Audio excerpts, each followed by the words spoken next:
Previously on NASCAR on Fox. Oh, gosh. What a hit. It's going to get interesting. Junior cannot sit there and run second. This is his best shot at winning he's had in a while. It doesn't matter now. Your friends are where you find them. Carl Edwards from the back all day to the lead. Edwards and Keselowski. 1 to go. He's all over you here, just you and him. It's going to be close right here at the line. Can Keselowski try to win?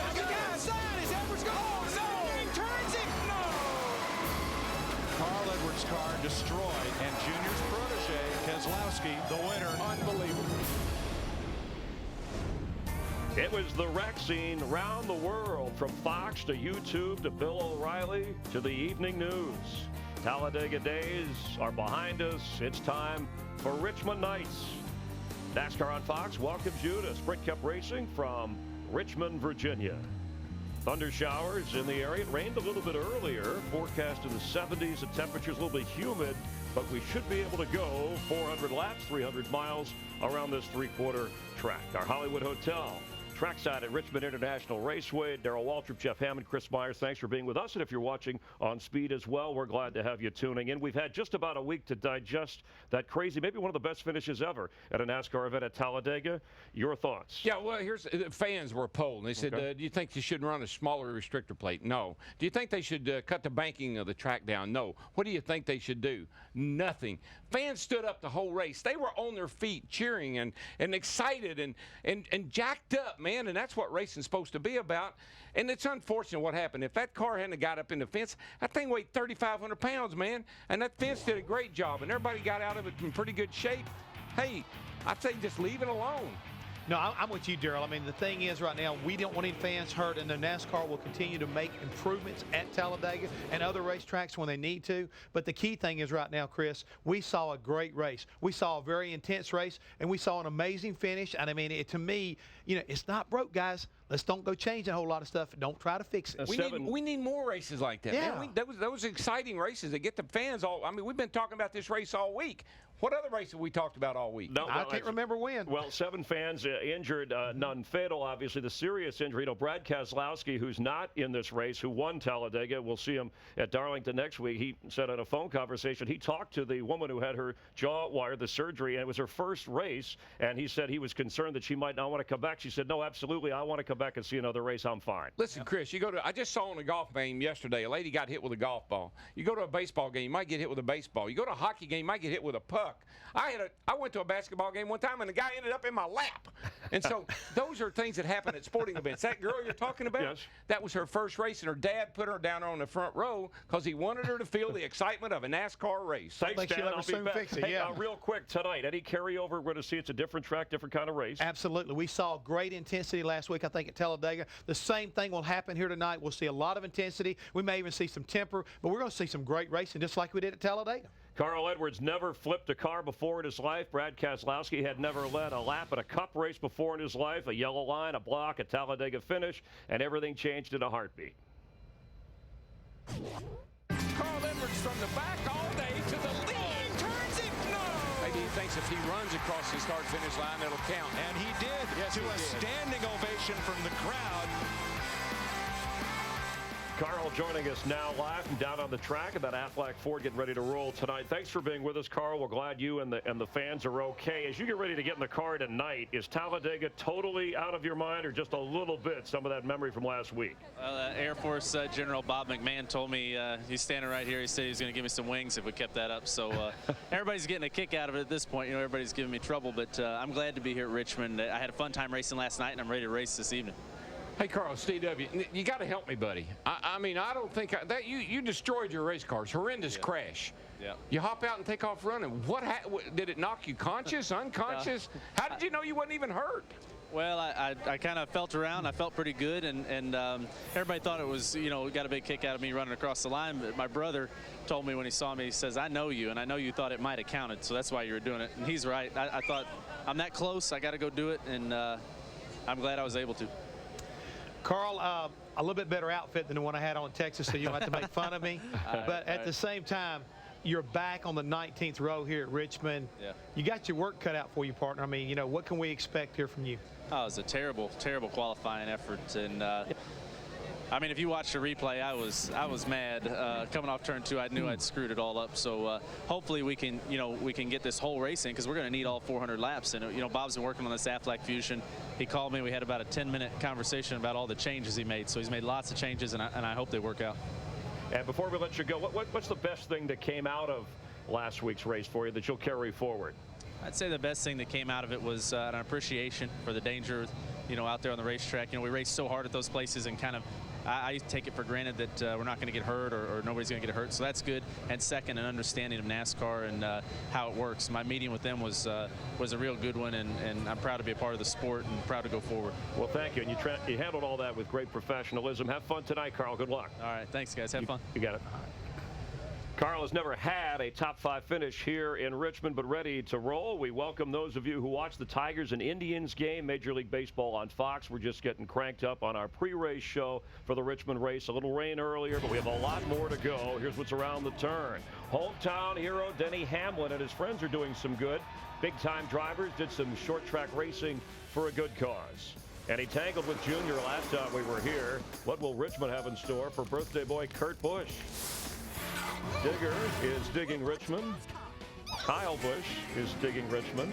The sweet sounds of Gas and Go. The right time is the nighttime on Fox. NASCAR Sprint Cup Racing on Fox is sponsored by Sunoco. From NASCAR to your car, Sunoco, it's what's inside.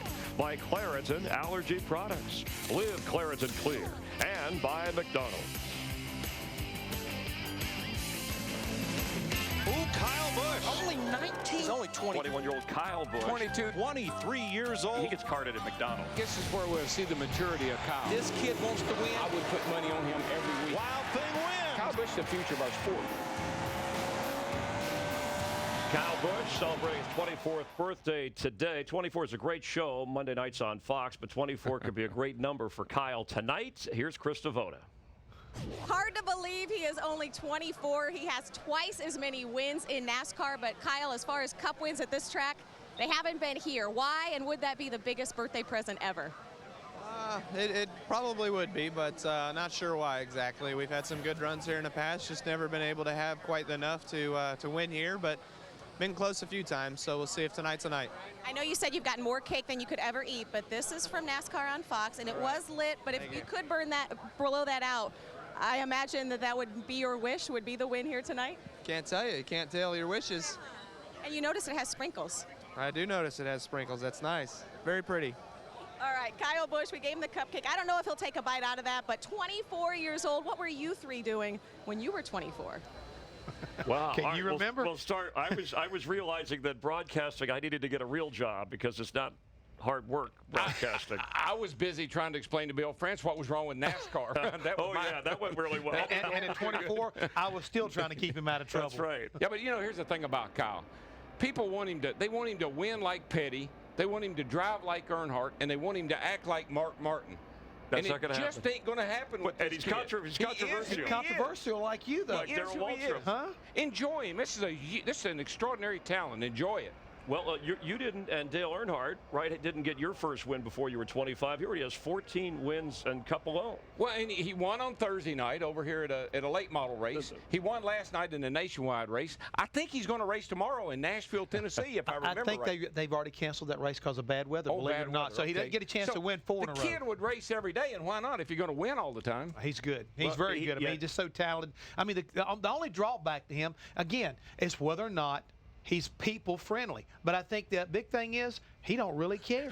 The other thing I found out, he don't like cupcakes either. And at 24, Dick Bergen was still 80, whatever that means. All right, it's been a busy week for Richmond area native Denny Hamlin.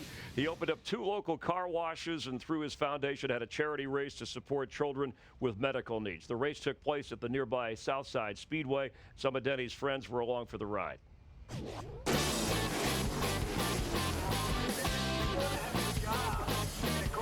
It's going to be fun. It's going to be a rough one. This is one of the smallest tracks I've ever been to in a full-size car, so it's going to be rough.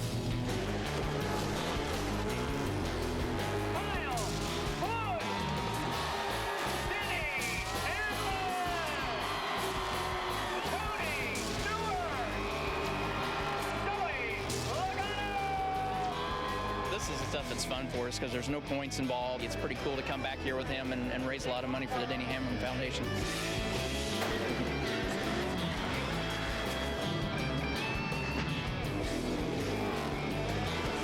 It was good. We definitely reached our goal of $100,000, and we're really happy about that. So Kyle's just he's got it figured out. No spotter, no radios or anything. We just kind of winged it.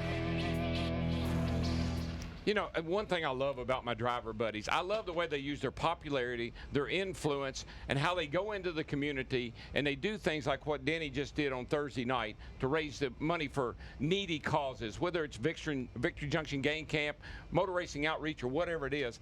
That's just the heart of this sport, and these guys that just do a great job of it. Well, and DennyHamlinFoundation.org, the website, if you want to help. And a lot of guys in the garage today for this race, this evening. What are they saying about Denny Hamlin, Jeff? Watch out for him because, again, he was so dominant here a year ago, had that problem right there at the end of the race. But the main thing about it was he shows up at Richmond. For some reason, he's able to dig a little deeper. They find a really good combination, and he will be one of the cars you'll have to beat tonight. Look at that smile on his face. Yeah, confident. Now, we don't see that smile on his face everywhere we go. Part of He's that. Very confident tonight. Virginia Redskin, Joe Gibbs, a hometown connection. How about Tony Stewart? He's been close every week, getting a little bit closer to actually pulling into victory lane. I think Tony's, obviously he can win tonight. He loves this joint too. This isn't one of his favorite tracks. This is his favorite track. Yeah. I tell you the other thing that's impressive to me, Ryan Newman, who got a terrible start to the year, but he is creeping his way up, and he's going to be in the top 12 here before long. It's taking a little time for, I think, Tony Gibson and him get on the same page, Chris, but they're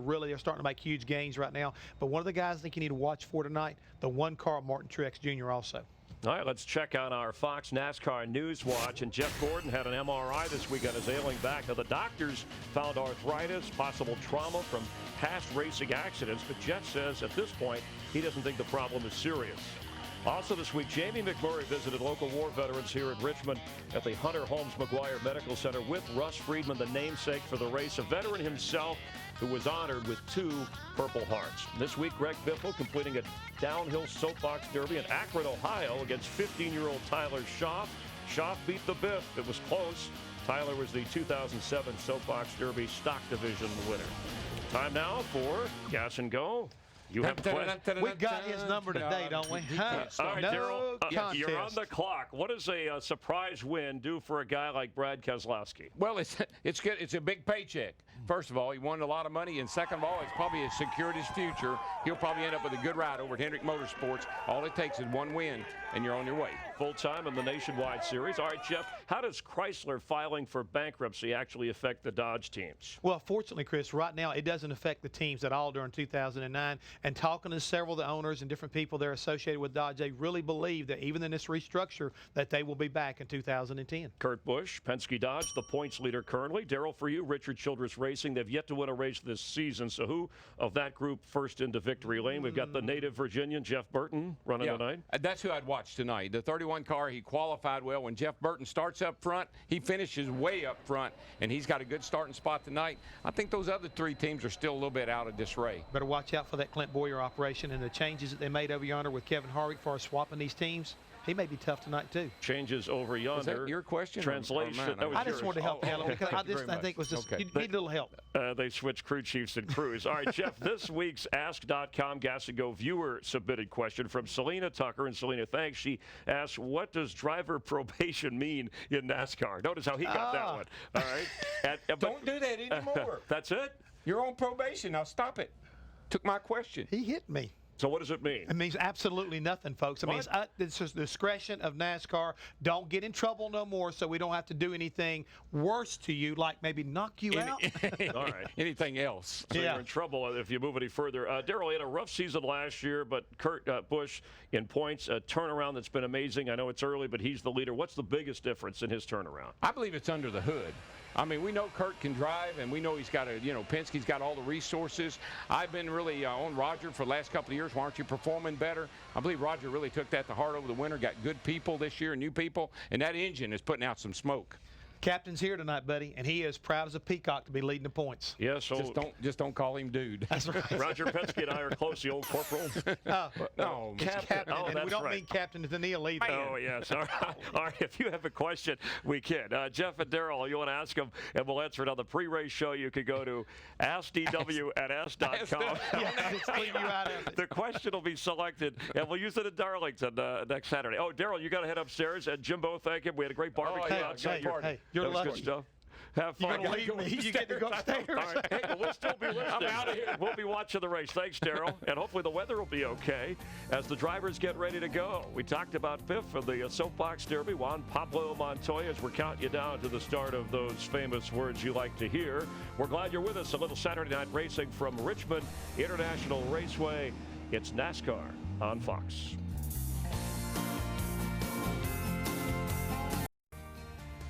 We're back live here in Richmond. Jimmy Johnson has won 3 of the last 4 races here. Dale Earnhardt Jr., Tony Stewart have each won 3 times. Before we go racing, a good friend, a top-notch journalist, David Poole, died suddenly this week. He will be missed. He will be remembered.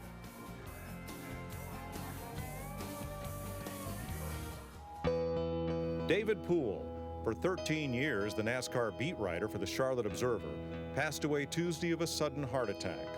A gifted writer and radio host, Poole was a polarizing figure in the garage and press room. Him and my father had a unique relationship, kind of a good guy, bad guy. They'd get along one week and then be mad at each other the next. His opinion, regardless if people liked it or not. I mean, he spoke his mind, he spoke his opinion, and I think that it built a lot of respect.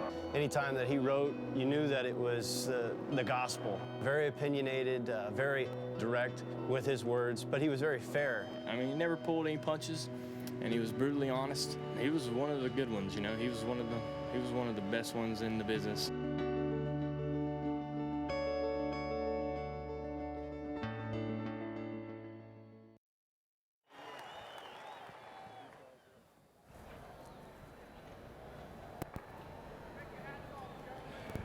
At this time, we want to pause for a moment of silence to remember longtime NASCAR journalist David Poole, who passed away on Tuesday at the age of 50.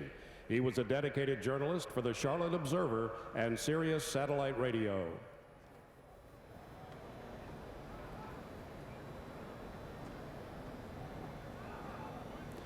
Now, please welcome Reverend Joe Ellison of the Essex Village Community Church as he offers tonight's invocation.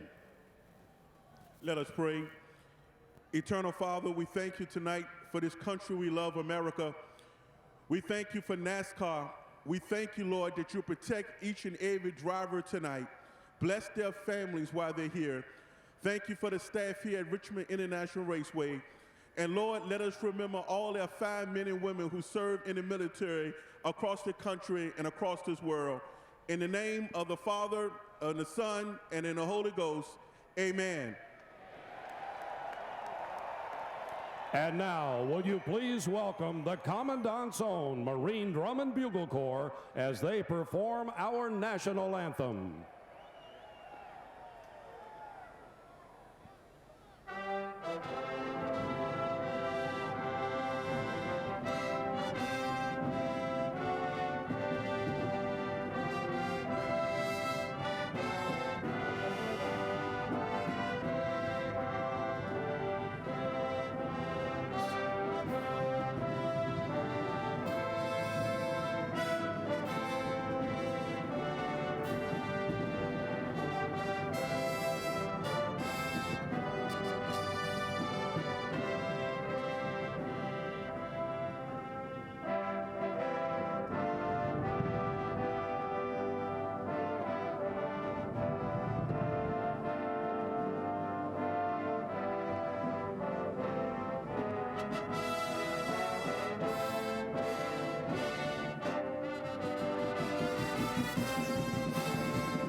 We welcome those of you who watch the Phillies and the Mets in extra innings Saturday baseball on Fox. It's Saturday night racing from Richmond, Virginia. 400 laps, 300 miles. How does Carl Edwards bounce back after that crazy finish at Talladega?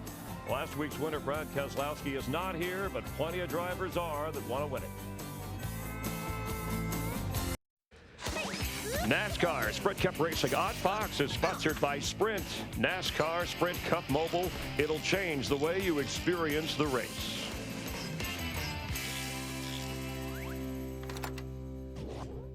We are from 2 Marine Expeditionary Force Ford in Iraq, and we'd like to say hi to all our family members and racing fans back home. Congratulations on the race, Russ. Make us proud. Hoorah! Namesake for this race, Russell Friedman, selected from more than 5,000 entries, a 50-word essay.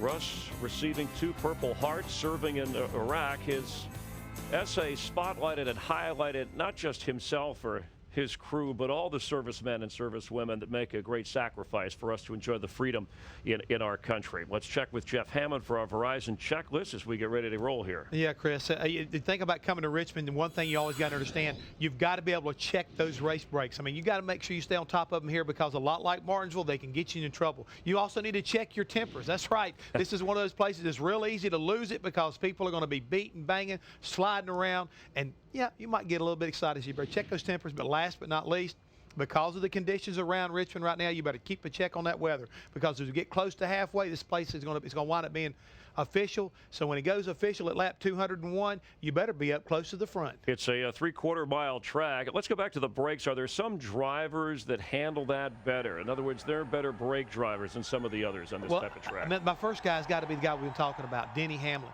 He is so good at this racetrack. He knows how to float that car off in there, stay off those brakes, keep his car up underneath him, and keep it on the bottom of the racetrack. Another guy, Darrell Waltrip talked about him, Tony Stewart, better watch him. And let's say, can't forget a guy like Jeff Gordon. Carl Edwards starting 37th. We've got some guys. Juan Pablo Montoya, Dale Earnhardt Jr. starts 25th. We've got some quality drivers sprinkled throughout this race, at least starting, and track position obviously key. It's going to be huge right now, and where they are on pit road is also going to kind of come into play. You're going to have cars coming and going away this whole racetrack's going, because let's don't forget again, the rains have washed away the rubber. This racetrack's going to go through a series of changes, not only cooling down but putting rubber on the racetrack, so that's going to be a big factor tonight of who can keep up with those changes. Jeff Gordon, we talked about earlier, the back problem checked out. He said it's not serious. He starts on the front row with Brian Vickers on the pole. He wants to get that points lead back. Last week we had 57 lead changes, most this year. What will we have tonight? And now, race fans, would you welcome back your Grand Marshal Crown Royal Contest winner, Russ Friedman, as he delivers the most famous words in motorsports. Gentlemen, start your engine!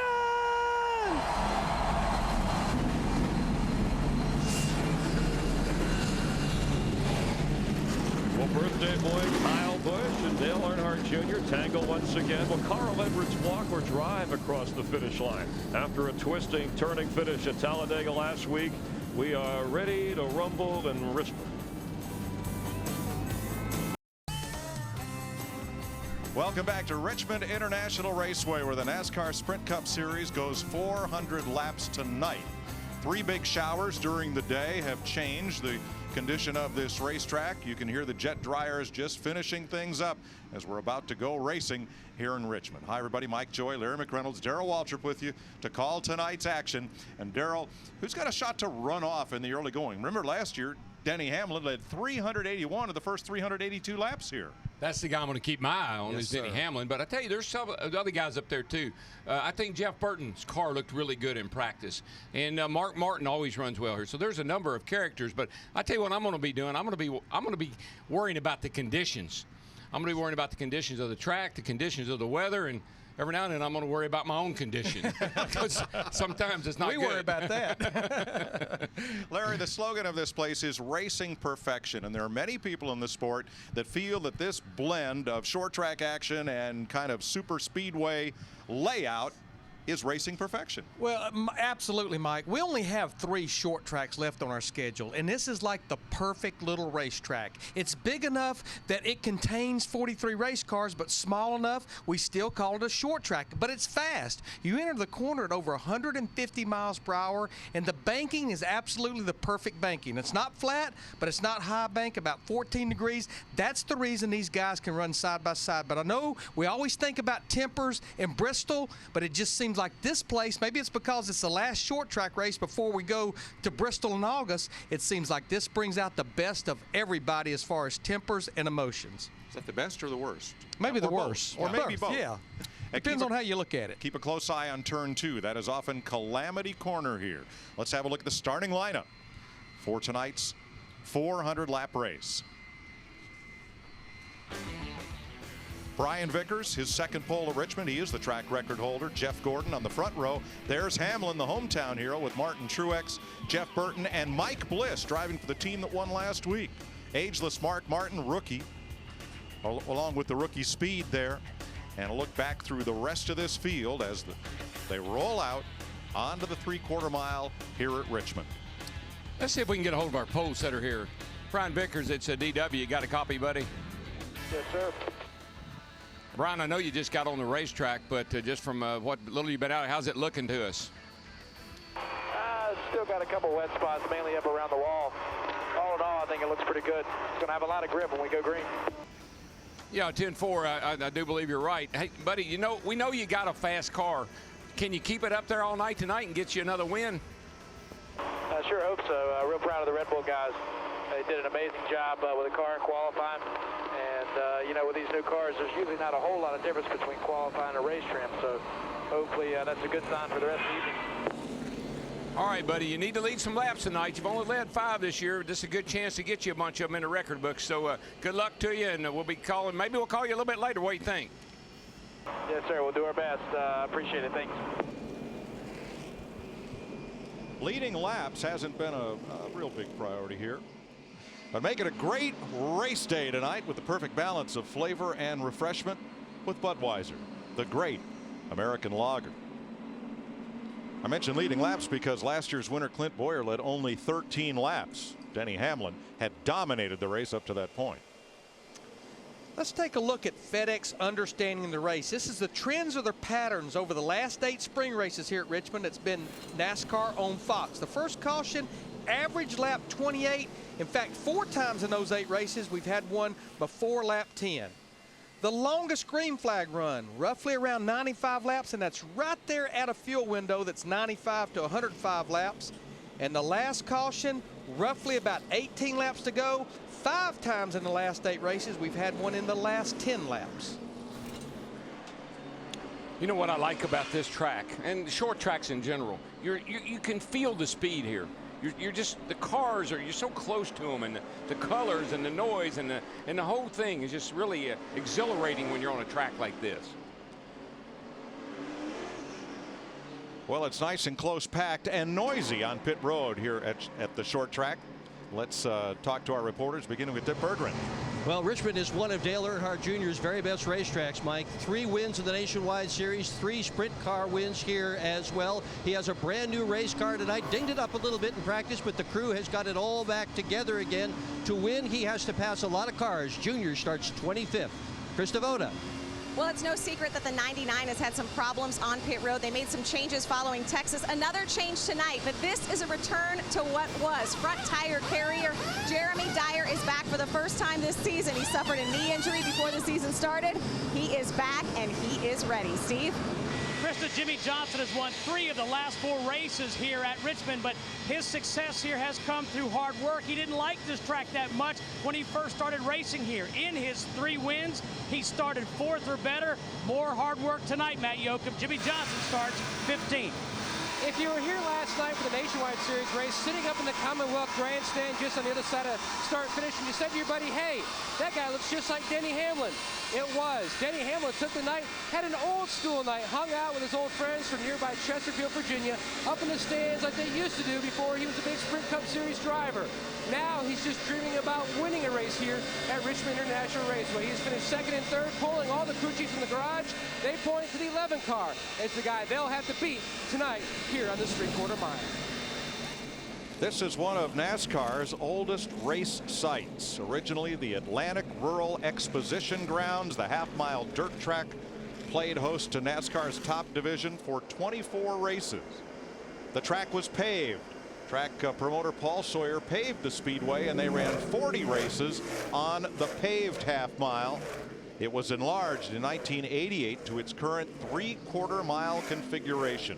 Richard Petty is the track's all-time winner with 13 victories, followed by Bobby Allison with 7, and tied at 6, David Pearson, Rusty Wallace, and Darrell Waltrip. A place with a lot of history, and boy, a lot of excitement. You know, Mike, when you look at this racetrack, this is the front straightaway of the old racetrack. That's where we used to race, and then Paul Sawyer had a vision to make this place bigger. This is about as big as he needed it to be. Here we are. They enlarged the track so they could expand the seating and add a lot of suites, and they did a great job with it.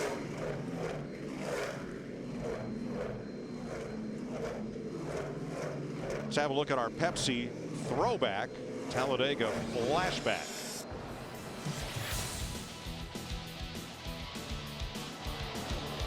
Carl Edwards came down as Brad Keselowski held his line and sped to victory ahead of Dale Earnhardt Jr.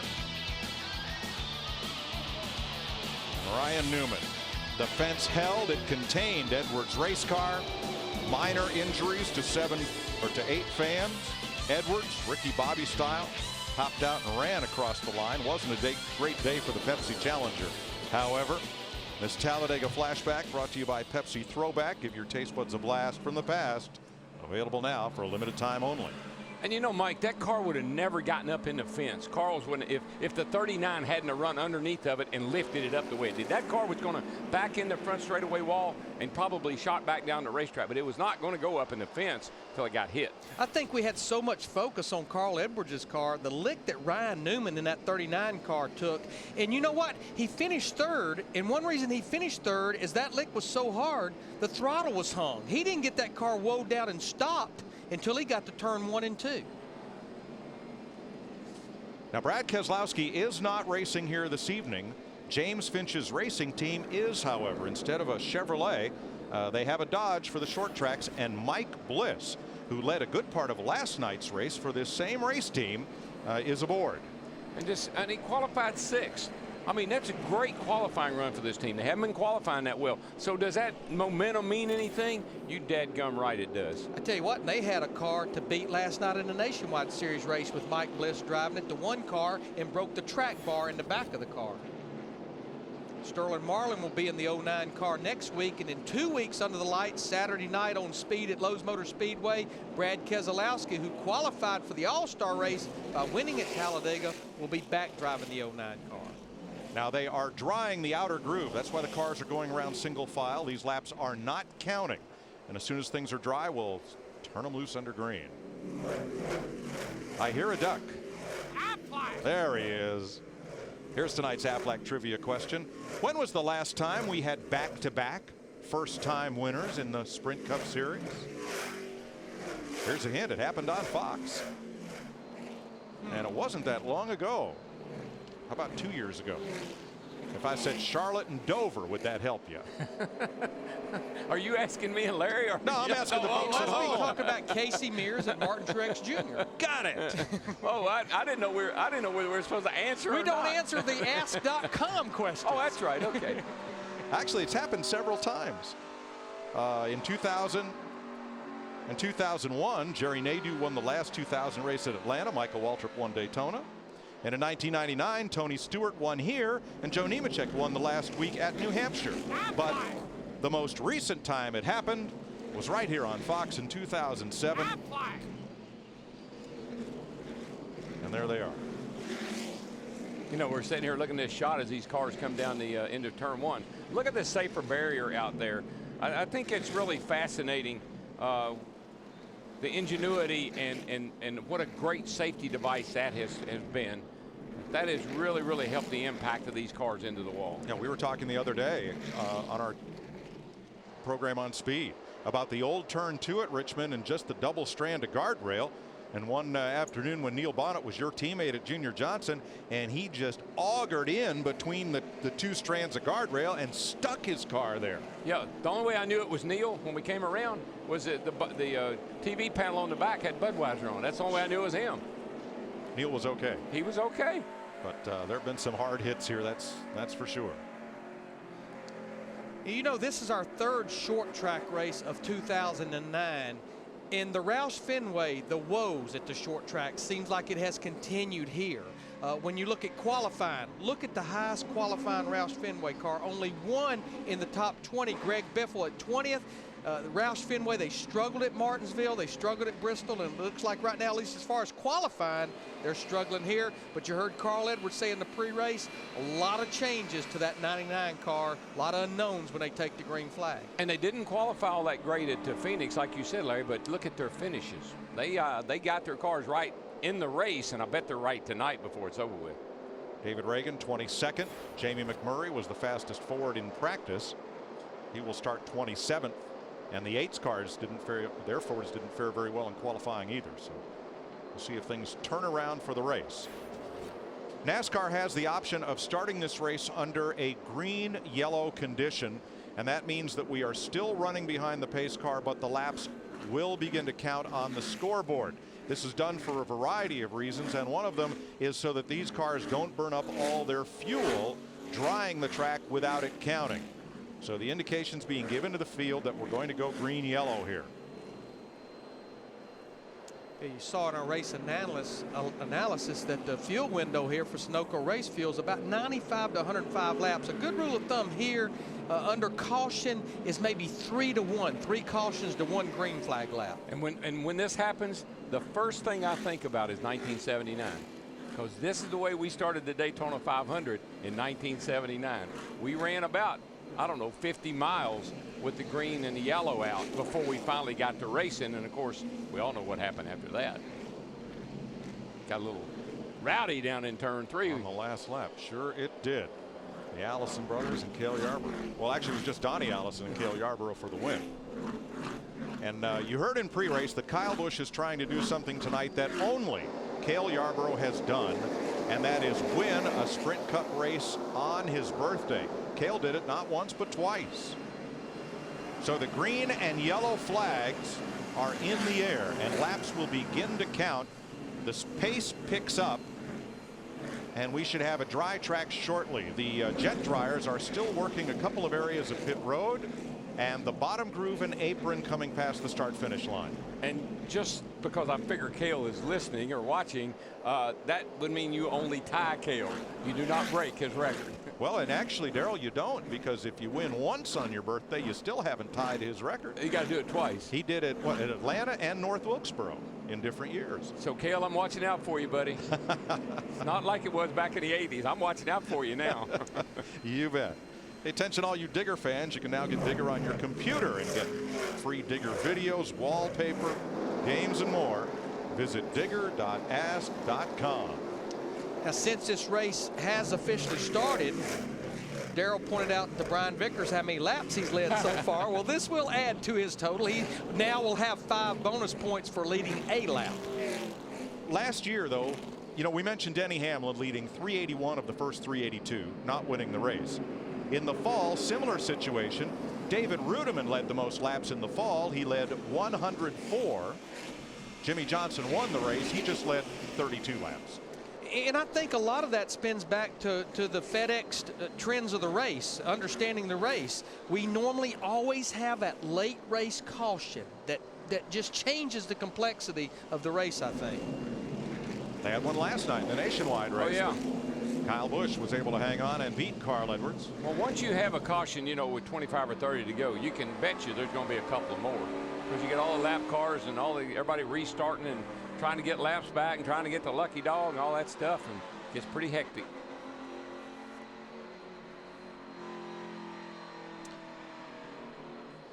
I'm liking the way the track looks, Mike. We're pretty close to a start here. So here's a question from Ask.com, the official search engine of NASCAR.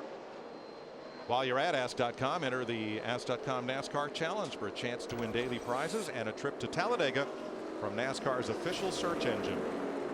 Larry, right now, are you thinking of this as a 400-lap race, or if you're a crew chief, are you trying to run this to halfway, which would be an official race, and then refigure your strategy? Well, I think you've got to do it that way, Mike, especially since this is a short track. Yeah, I have someone that's going to be monitoring the weather, especially as we get maybe past about lap 150, which 200 would be halfway. And I think once we get from lap 150 to 200, depending on what the weather's telling me and the radar's telling me, then I may have to recalculate this whole situation.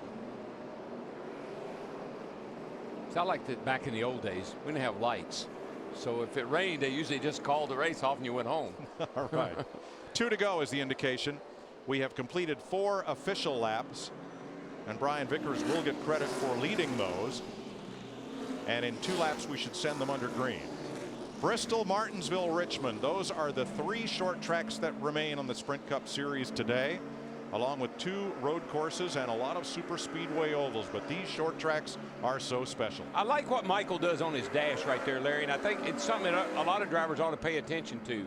That's his pit road. That's where he is in the pits. And those are the cars that he will see as he comes to his pit box.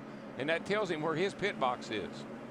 You know, we sat down and talked to Jamie McMurray yesterday, and he was telling us there's a website that you can go to that will show the pit map after the teams pick it, and he will study that pit map before the race, the night before the race, just to get an idea of the cars that's around him. And he said best he can remember, Jamie in the 26 car, he's never missed his pits. Yeah, I never did think about, I just thought about where am I on pit road?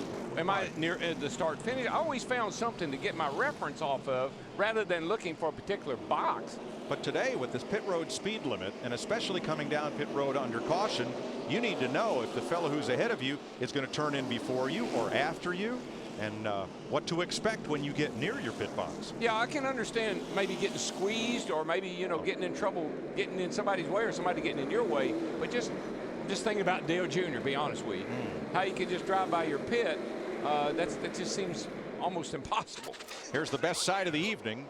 No, not Digger, the pace car. The lights are out on the pace car. Uh-oh. We're going green this time.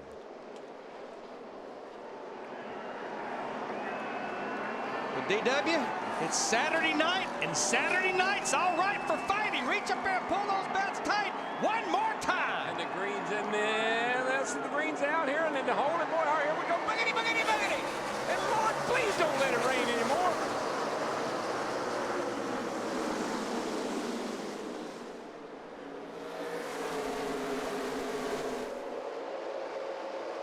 Jeff Gordon with a full head of steam into turn 3 on the outside.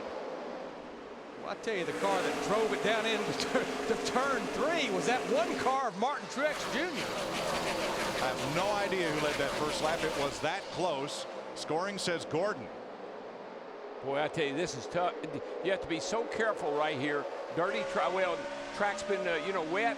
They dried it. Should be a lot of grip in it, but you got to be careful running up under somebody right now. Man, we're 3 wide off turn 4. Whoa, hold on to her, boys. Clint Boyer, last fall's winner in that 33, stuck in the middle. Scott Speed outside, David Stremme on the bottom, and Speed wisely gives way. Ran out of racetrack. He had to give way. Yeah, 12 wheels weren't going to corner better than 4 out there. Not good. Denny Hamlin fighting Gordon for second. Trouble, car on the wall, hard in turn 3. And it's Dave Blaney. Dave Blaney in a 66 car. Caution is out. That's the last one, buddy. Come on down when you can. See what happened here. Take it to the truck. Blaney started 26th. This is Blaney right here, heading down in the corner. Oh, he just gets loose, guys. He got in there a little high. You can see it's kind of dirty up there. You saw a little dust flying up as the car lost control and went into the wall. Dave Blaney brings out the caution in Richmond. Ready for the restart. John Andretti, Michael Waltrip, Casey Mears all stopped for tires. We've restarted. Here comes Kyle Busch on the outside from the middle of the pack, and passing on the outside between the flag and the stand. He gets 2 spots. Wow. He's got that restart thing down pat. He did that last night in the nationwide race, took the lead and checked out. Alongside David Stremme now for 12th place, 11th place.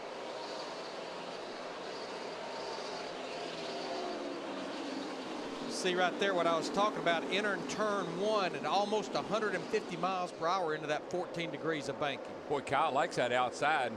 Look at this. Here's a look at this restart. He just timed it perfectly, and of course that's his teammate right in front of him and gave him a little extra room there, I do believe. And that's perfectly legal. When the green flag is displayed on a restart, you can pass to the right before the start-finish line. Now also right on the restart, Denny Hamlin went after Jeff Gordon. That didn't pay off too well, and now Hamlin is backing up from the 2 leaders just a bit.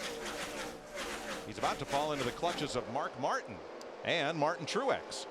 I'm a little bit like Darrell. I think Mark Martin, that 5 car, ran the Nationwide Series race last night. I think he's going to be a contender tonight.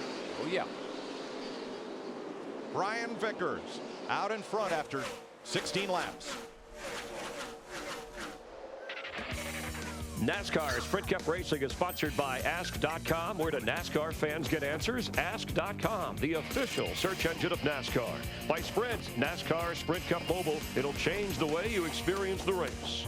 By the all-new 09 F-150. It's not just a new truck, it's a new F-150. And by Lowe's, for all your home improvement needs. Lowe's, let's build something together.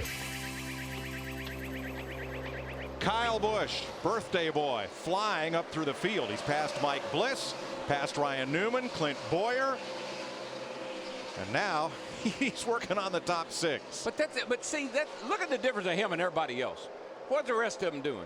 All fighting for the bottom, fighting for the bottom. Got to be on the bottom. Not him. He goes where they're not.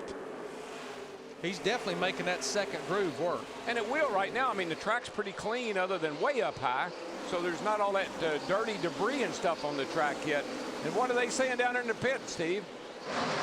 DW Steve Addington, his crew chief, said earlier today, I feel really good about the speed of this race car on the short run. He said Kyle likes the balance of this car, but Addington added he was a little concerned on a longer run if that car would retain its speed. He started 14th. He is up to 7th place. Yep. I'll take a short run car tonight. It might just pay off. But this race seems like it always, especially in the middle portion, it kind of settles down and we get that long green run.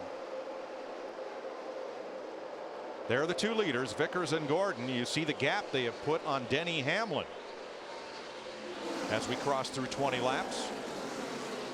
And Mark Martin stalking Hamlin. Matt?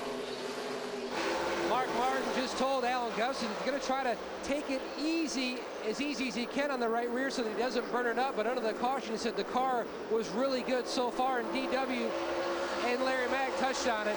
Just knowing what they did is we got a pass for the lead up front. Gordon around the 83. He learned so much running the nationwide race about the tendency and the trends that we'll see tonight go on here in the Cup race.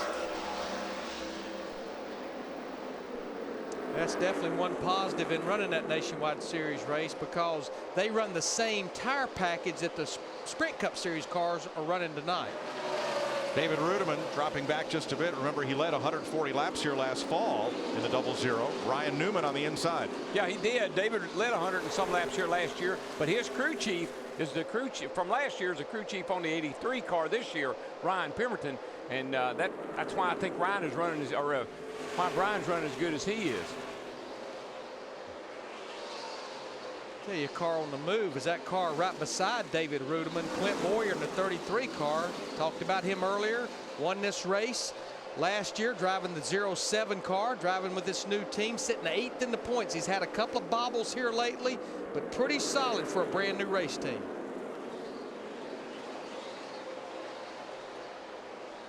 Boyer started 12th, running 10th, challenging for 9th place. Tell you a car they're probably going to have to contend with before this night's out. He's already moving up as Jimmy Johnson in that 48 car. He's won 3 of the last 4 races here, but it's pretty much been feast or famine. He only has like 4 top 10 finishes. 3 of those they've been wins. And right with him is the Blue Deuce of Kurt Busch, and Busch also intends on being a factor here. Let's go back up front where Jeff Gordon has opened up 7/10 of a second on Brian Vickers. Steve? Mike, the early report from Jeff Gordon, even though he's in the lead, is that he is loose off of turn 4. His crew chief, Steve Letarte, said, take it easy, be patient. This track is going to change, Dick. Brian Vickers started on the pole. He has 3 times said in the last few laps that the car is tight in the center of the turns as he's about to lose another spot. I think the guy he just lost the spot to is the guy. Remember in practice yesterday, that 11 car ran a lot of long runs. And that's where about now is when that's really going to start paying off. We've got 28 laps in the books, and that 11 car is coming to the front. Mark Martin makes the pass for 3rd, so it's Gordon, Hamlin, Martin, and Vickers after 28 laps. 35 laps complete in Richmond. Jeff Gordon in command. Denny Hamlin is 1.2 seconds back. Mark Martin 7/10 back of Hamlin.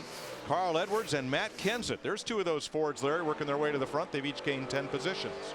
Slowly but surely. I'll tell you what, though, that 24 car this year, unlike years past, last 2 or 3, that thing just gets better and better as the race goes on, unlike in years past where it's sort of fallen off at the start of races. Jeff Burton battles Kurt Busch, and Busch moves up to 8th. You know, back to Jeff Gordon, Darrell, you know, Goodyear, they've changed the left side tire about everywhere we've been. They've given the left side tire more grip. And that was one of the big complaints Jeff has had the last couple of years. I can't feel my left side tires. I can't feel my left front. I think this tire change has fallen right into his lap. Something has. You know, he's been complaining about his back quite a bit, and I've suggested to him spinal decompression. I did that. I had a disc that was a little bit bulging, and I did that, and it really helped me. So I told him, I said, come over to Franklin, Tennessee, and I'll take you over to see my doctor. Fix you up. You know, it's not going to be too many laps. He's going to catch the back of the field, so he'll have to start dealing with some lap traffic. Gordon is pulling away from Hamlin at about 0.5 of a second per lap right now. Mark Martin stable at 3rd.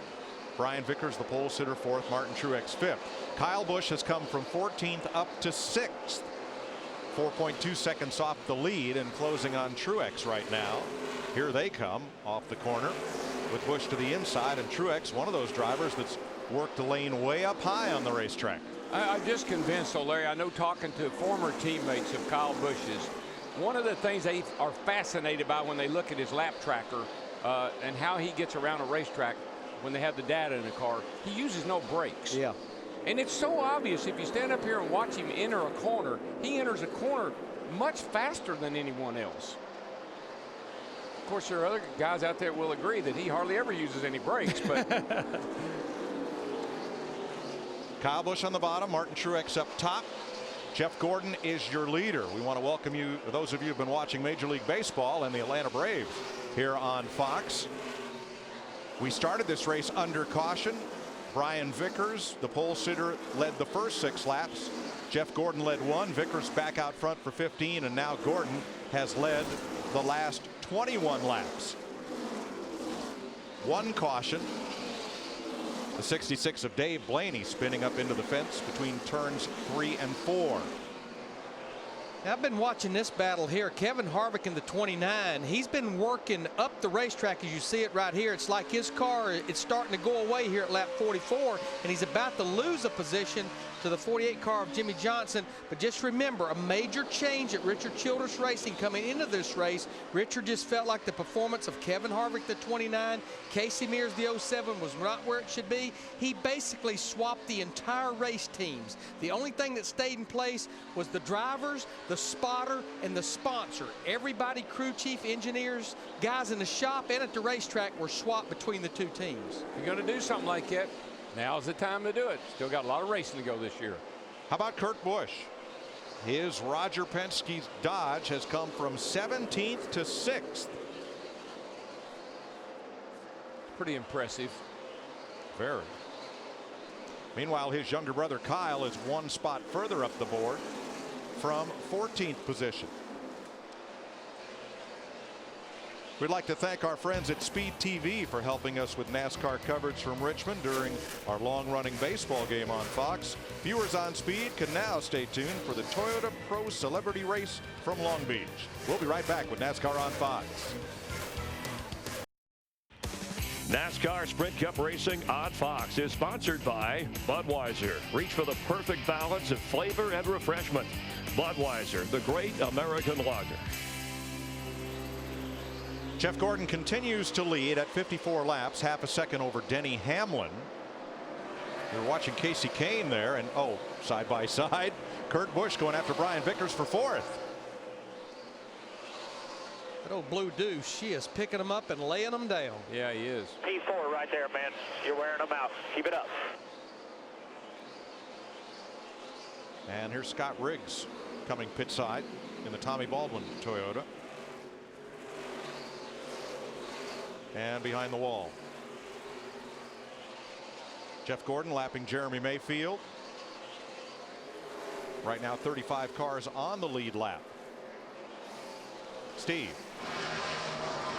Like the update from Jeff Gordon, he's still a little bit loose off of turn 4, and now he has picked up a tight condition in the middle of the corners. And that's the big deal here. I mean, getting the car to turn and rotate right through the middle, but yet, and Darrell, you talked about it yesterday, trying to get 850 horsepower to hook up to those rear tires. One thing you got to do is keep your foot off the brake. If you're riding your car down with the brake and we see those rotors glowing red all the way to the center of the corner, that means you got a lot of brake. You got to get your foot off that brake if you want it to turn. Well, then here's tonight's Napa Adaptive One Brakes Richmond breakdown.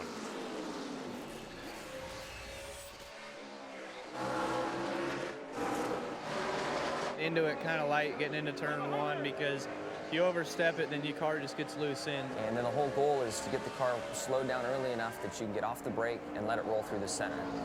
If you don't, you stay on the brakes through the center of the corner, you're just going to continue to build brake heat and have problems. Getting into turn 3, it's easy to lock up the left front tire. It seems like you really just want to pound the brakes as hard as you can right away, then get off the brake pedal as you're setting down into the corner.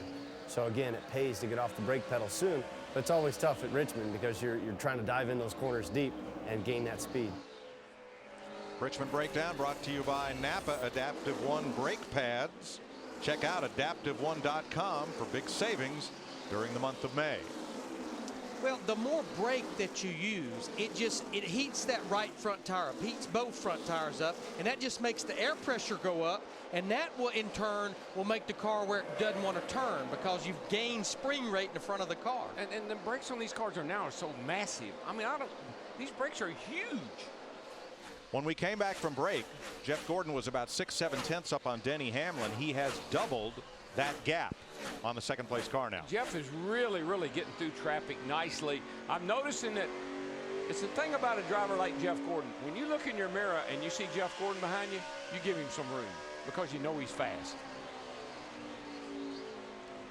You know, a guy that had a great run at Talladega last week, Scott Speed in the 82 car, came in here and qualified 8th, one of our go-homers. I was a little afraid that he had a fast race car, but he maybe didn't have a good race car for the race. He's already been lapped, and now he's back in the 38th position. Scott just trying to log laps, making his first start here at Richmond tonight.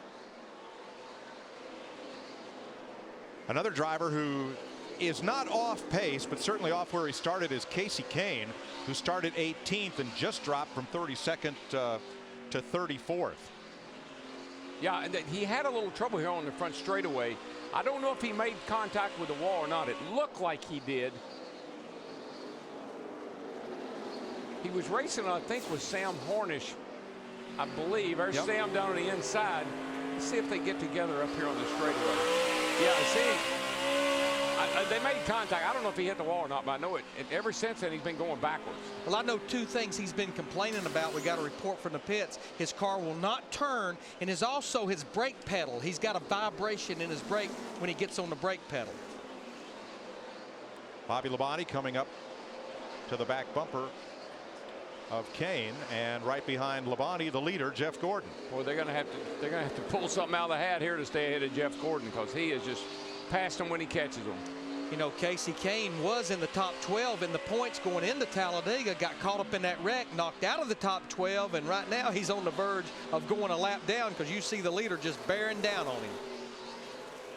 And it's not, I don't remember what your track facts were, but it's not unusual for this sucker to go green for a long time. An average green run here is somewhere around 95 to 100 laps, which is right out of fuel run, and this is the time of the race we'll normally get those long green runs. Now the starter is working the passing flag on both Labonte and Kane. They are side by side, the leader right behind them, but it's not as if you can just get out of the way.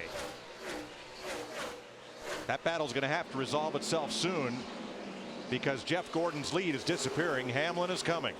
Now, Mike, real quickly on brake problems, one of the things you can do, as we've said in the past, you got a knob up on the dash up there that you can take front brake off and put some more pressure to the rear. Let's see if we can catch Casey. I think he's complaining about his brakes. There you go. He's cranking a little rear brake in the thing, trying to get a little heat off those front brakes. Jeff Gordon's going to force the issue here. He gets under Kane. Labonte gives Gordon the bottom, and the leader's going to be able to move past both of them. But look, Denny Hamlin, that side-by-side battle in front of Gordon has taken his entire lead away. Well, they better not mess around too long. 24 or the 11, because there's a blue car that is on the move. Yeah, because he just drove by Mark Martin in that 5 car. That's Kurt Busch in the 2. That 2 is hooked up right now, boys. She is going. You know, if there has been a team that turned things around from 2008 to 2009, Kurt Busch. At this point last year, he was 20th in the points. He had that second place finish in the Daytona 500. That was the only top 10 finish that he had. And you look already this year, he has the win in Atlanta, 3 top 5, 6 top 10s, and he's basically completed every single lap of competition this year except for one. David Gilliland has gone to the garage, joining Scott Riggs and Dave Blaney.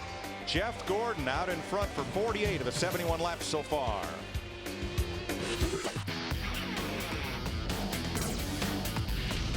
I like the way this one's looking. More NASCAR on Fox coming up. NASCAR Sprint Cup Racing on Fox is sponsored by AT&T, your world delivered. By Claritin Allergy Products, live Claritin Clear. By Warner Brothers Pictures Terminator Salvation. Thursday, May 21st, we fight back. And by Aflac, we've got you under our wing. 80 laps complete next time by here in Richmond. The 51 laps that Jeff Gordon has led are but a memory. Denny Hamlin has driven out front, and Kurt Busch has also passed Gordon for second place. Here's the pass for the lead. And that's what we saw this 11 car do all during practice. It was so smooth and right around that yellow line. I couldn't believe how he could just ride that yellow line all the way through the corner. He never moves off the bottom of the racetrack. Man, that thing would just eat that yellow line up. Those left side tires are sticking to that yellow line.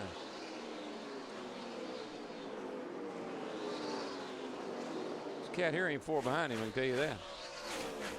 Pole sitter Brian Vickers currently in 12th.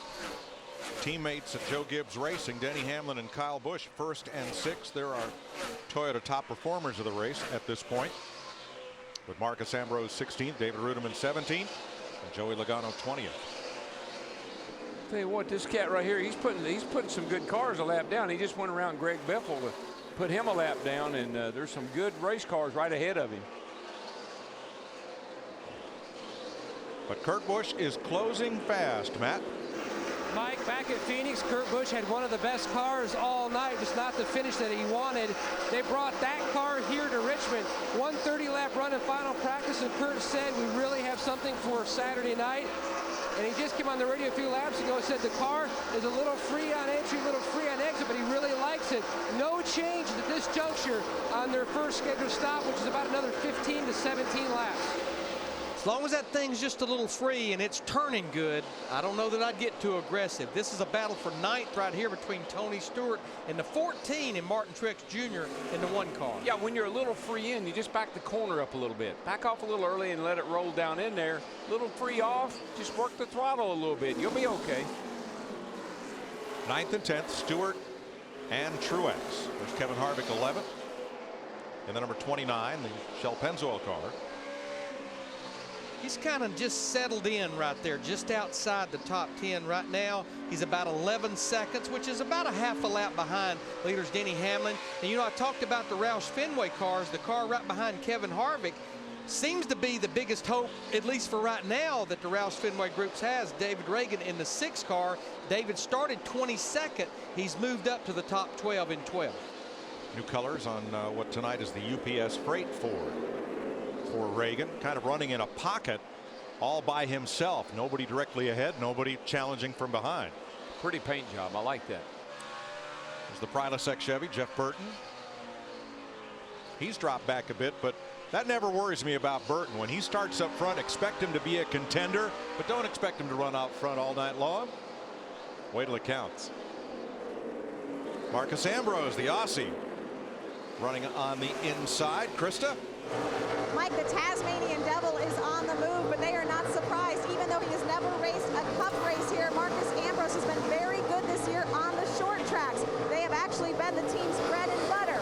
I guess you would say it's the pork and beans, since he has Busch's best baked beans on the car. They just told him, who's the man? Marcus, you are. Thanks, Krista. Elliott Sadler made a pit stop. They had to push his car to get it restarted. More of the Richard Petty Motorsports cars in. Reed Sorensen getting 4 tires right now, and A.J. Allmendinger on the way into his pit now. Well, those are all Richard Petty Motorsports cars, and honestly, with the number of laps we ran before we took the green flag, I'm not really surprised to see these cars on pit road. It seems like the Dodges maybe are a little off on fuel mileage versus some of the other makes. Plus, I think that I know Elliott had just gone a lap down, so you know you can't stay out there on those old tires. Come in, get tires, and maybe something will happen. Got to do something. Reed Sorensen back in the battle, as is Allmendinger. This is one of those places where fresh tires will pick you up a lot, but if you make a green flag pit stop and there's still guys out there and the caution comes out, you're going to be about 2 laps down. 2 laps down, you got it. Yeah, that's a nightmare right there. But we're definitely seeing more and more green flag pit stops. Here comes Robbie Gordon in the 7, Mike Bliss in the 09. Joey Logano started 13th right now, running 21st, and in the Home Depot rookie file, Joey raced in Denny Hamlin's short track showdown at Southside Speedway Thursday evening. This is awesome, dude. For Denny to get all those guys out here, all the Cup guys out here, and go race and to raise money for the Denny Hamlin Foundation. That's a really big deal, and it's cool he gets to do this and come to his old hometown, short track, and get to race old late models he used to race again. So that's really neat for him, and we're just all out here to have fun and raise money for a good cause. The Dodges have been in. Now it's the Ford's turn. Greg Biffle and Bobby Labonte and Matt Kenseth getting service. But Mike, I think the biggest thing I'm seeing here maybe doesn't have a lot to do with make as much as the fact of cars that just got lapped or were about to get lapped. What they're hoping is to take advantage of these fresh tires. The leader stays out there for a while and we get a caution, and then they've made up that ground. Here comes a 31 car on pit road. Jeff Burton.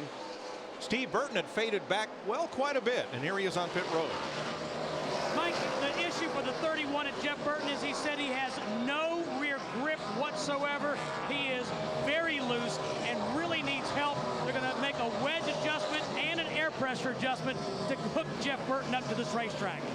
Joe Nemechek is in along with Kevin Harvick, Jeremy Mayfield, Sam Hornish, and Carl Edwards. Edwards had come to 20th place from 37th before pitting.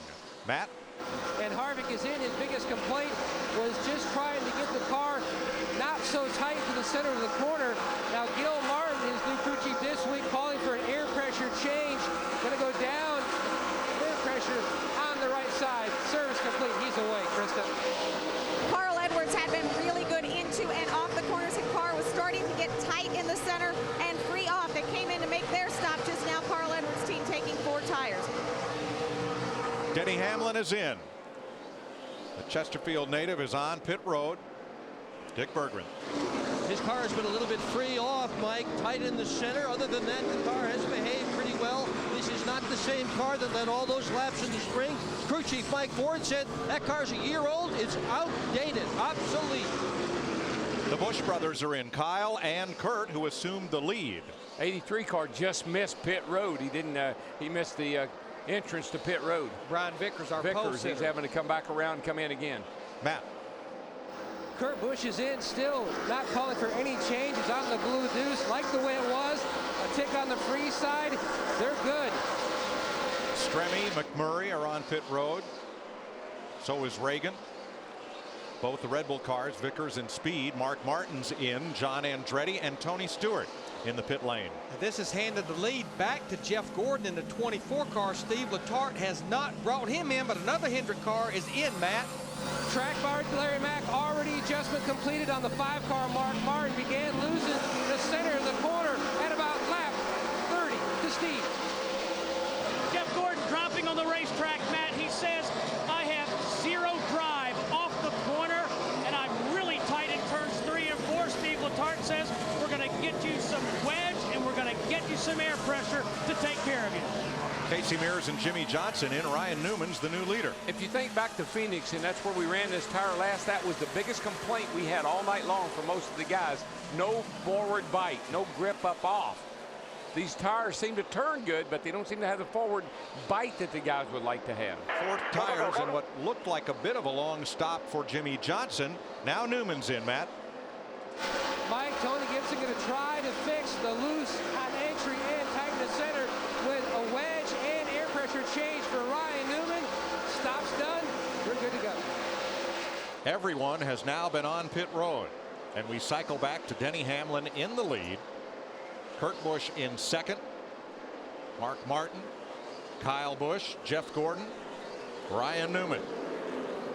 I think that little bit of lead he has had a lot to do with he came to pit road before Kurt Busch and got advantage of the fresh tires. 100 of 400 laps complete in Richmond. NASCAR Sprint Cup Racing on Fox is sponsored by Sunoco. From NASCAR to your car, Sunoco, it's what's inside. By Claritin Allergy Products. Live Claritin Clear. And by McDonald's. 109 laps complete. Denny Hamlin the leader, 2 seconds up on Kurt Busch. In the garage right now, Joe Nemechek has joined Tony Raines, Scott Riggs, and Dave Blaney. David Gilliland spent 17 laps in the garage, but he is back in the race. Yeah, the 2 fastest car right now are definitely Hamlin, and then Mark's not far behind. He and Kurt Busch are running about the same speed. Mark Martin and Kurt Busch. You know, guys, we had about a 10-lap window that we had all of those green flag pit stops. And the guy, to me, that made the most ground up, he pitted right in the middle of those 10 laps, was Matt Kenseth. Now, what we're going to show you is green flag pit times, which is the 2 complete laps, including the stop. Start-finish line, down pit road, back to start-finish line. Matt Kenseth, he was not even in the top 20 when these green flag pit stops started. When it was all said and done, he's sitting there in the top 15 battling David Ruderman right now for the 15th spot. So what happened on pit road on green flag pit stops really paid off for this 17 car. And Larry, that's great information, but it doesn't come as a very big surprise. No, it does not. Because those cats, I mean, how many races has he and his team done that time after time? 3rd place, Kyle Busch drives right on past Mark Martin. But I love that statistic because it not only shows how fast the pit crew is, but how fast the driver is getting off the track onto pit road, into his box, back into the pit lane, and out into competition again. The whole package, the whole 2 laps. Steve, Kyle Busch is looking a lot like the Kyle Busch of last night when he ended up in victory lane. Yes, he is, Mike. You know, he's a great driver, but he gives great feedback to his crew. He said, I'm a little tight and I'm a little loose, but I'm more tight than I am loose. So let's work on that. Let's fix that. And I know the fans that listen to us all the time, they know, but when whatever the first word out of his mouth Trouble, is, Darrell, front straightaway. Jeremy Mayfield has spun, something broken under the rear of that car because the right front, right sides are on the ground. Boy, they are. Well, you want to know who was breathing? Look at the right side. He hit the wall pretty good, Larry. A strong sigh of relief. Dale Earnhardt Jr. was just about to get lapped. See what happened here on Keep this up on the right 41 side before we go to. Watch that silver 41 coming into view in the outside lane. Makes popped that wall pretty hard. Makes a little contact there, but I think there must be more to this story. Then here he is on the front straightaway. So he did some damage as he rubbed the wall down the back there. Then he spun out, and that's what blew out the right side tires. Yep, there they go, down on the rim. So we're under caution. Officially, this is the third caution of the night. We ran the first 6 laps under a green-yellow condition, drying the track out. Pit road's open. Here they come, led by Hamlin. Matt? And Kurt Busch felt like this run, the car was a little bit freer on entry than it was the first run. Enters pit road in the second position. Pat Tryson will fix it with a slight air pressure change. Steve. 4 tires for Kyle Busch in the 18, Matt. 4 tires, no other changes to the 18, Dick. And Denny Hamlin is going to take 4 tires and a very minor chassis adjustment. And he has had the good fortune of Joe Nemechek, who had been pitting in front of him, dropping out. In the 83, Vickers way behind, so he's got nobody in front of him when he leaves pit road. I was watching Clint Boyer, the 33 car, Ryan Newman. They went with 2 tires, and we hear that Jimmy Johnson has a pit road speeding penalty. And looks like somebody else is going to pick up a penalty as well.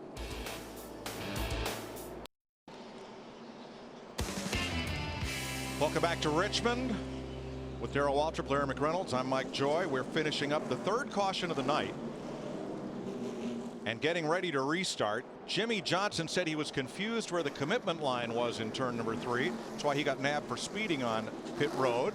The loose tire belonged to David Rudiman, so he is back at the tail end of the longest line along with Johnson with those penalties under caution. And Juan Pablo Montoya is the free pass recipient. He's back on the lead lap as we're ready for our Clareton Clear to Drive restart. Live Clareton Clear, indoors and out. Now, Clint Boyer, who is leading this race, Shane Wilson decided to go with just 2 right side tires, as well as Ryan Newman back in 3rd, and Carl Edwards in the 99 car, who is up to 8th right now. Boy, Larry, that caution couldn't have come at a better time for a bunch of these guys. They needed adjustments badly, and one guy needed a caution to keep him going a lap down. That was Dale Jr. Carl Edwards up into the top 10 after what he called a horrible qualifying lap that put him 37th on the grid. But I'm going to tell you, we're going to have a battle for the lead here right away. Denny Hamlin, the 11, he just turns the thing to the bottom, and he's able to pick the throttle up so quick.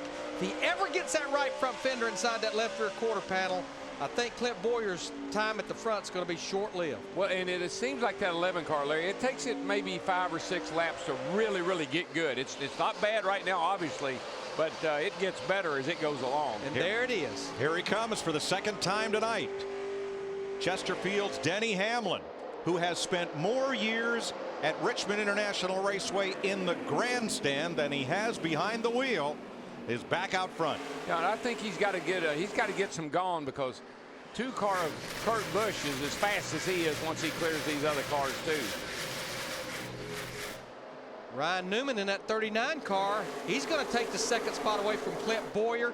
Ryan Newman has just 2 fresh right side tires, just like Boyer, but there's Kurt Busch in that 2 car right on the back bumper of it. Yeah, those guys, the 39 and 33, both with 2 tires. They're going to hold that 2 up for a little bit here, running side by side like that. Kurt's just got to be patient right here. He's much faster, but he doesn't want to force anything. It's way too early. But while Kurt's riding behind those 2 guys side by side, that little black dot up there caught in 11 car is getting smaller and smaller. Yeah, and certainly Kurt knows that, and that's the only thing about it. You got to be patient right here with these 2 guys on 2 tires that are running about the same speed. Here you go. Might have gotten a run under him there, but can't make the pass. Well, Newman had the line on the bottom, but Boyer up high got such a good drive off turn 2 that they enter turn 3 dead even again. Yeah, the only way Kurt's going to get by him is he's going to have to get a nose up under him off the corner. He'll go by both of them at the same time if everything works out right. But why this group, they have Kurt Busch stacked up. We see a couple other players coming into the picture there. Mark Martin in the 5 and Kyle Busch in the 18.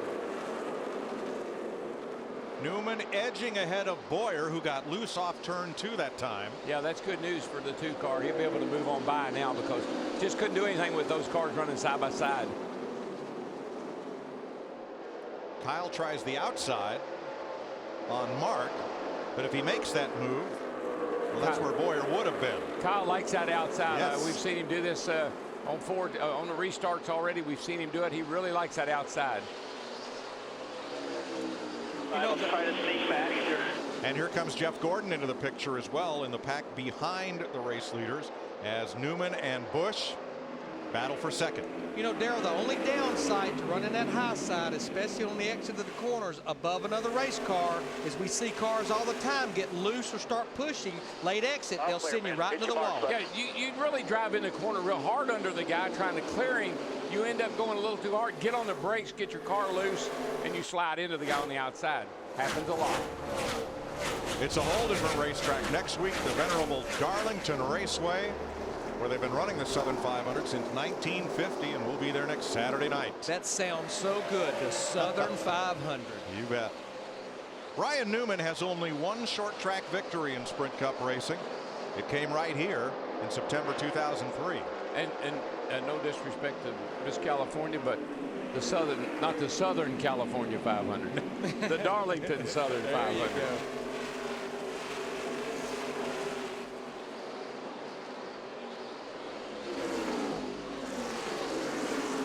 You know, Denny Hamlin said earlier in the week that he's not a believer in a racetrack owing a driver anything. But he said, I will make one exception. When you lead as many laps as he led here last year and cut that tire down with less than 20 laps to go, and we know how bad he wants to win here at this racetrack.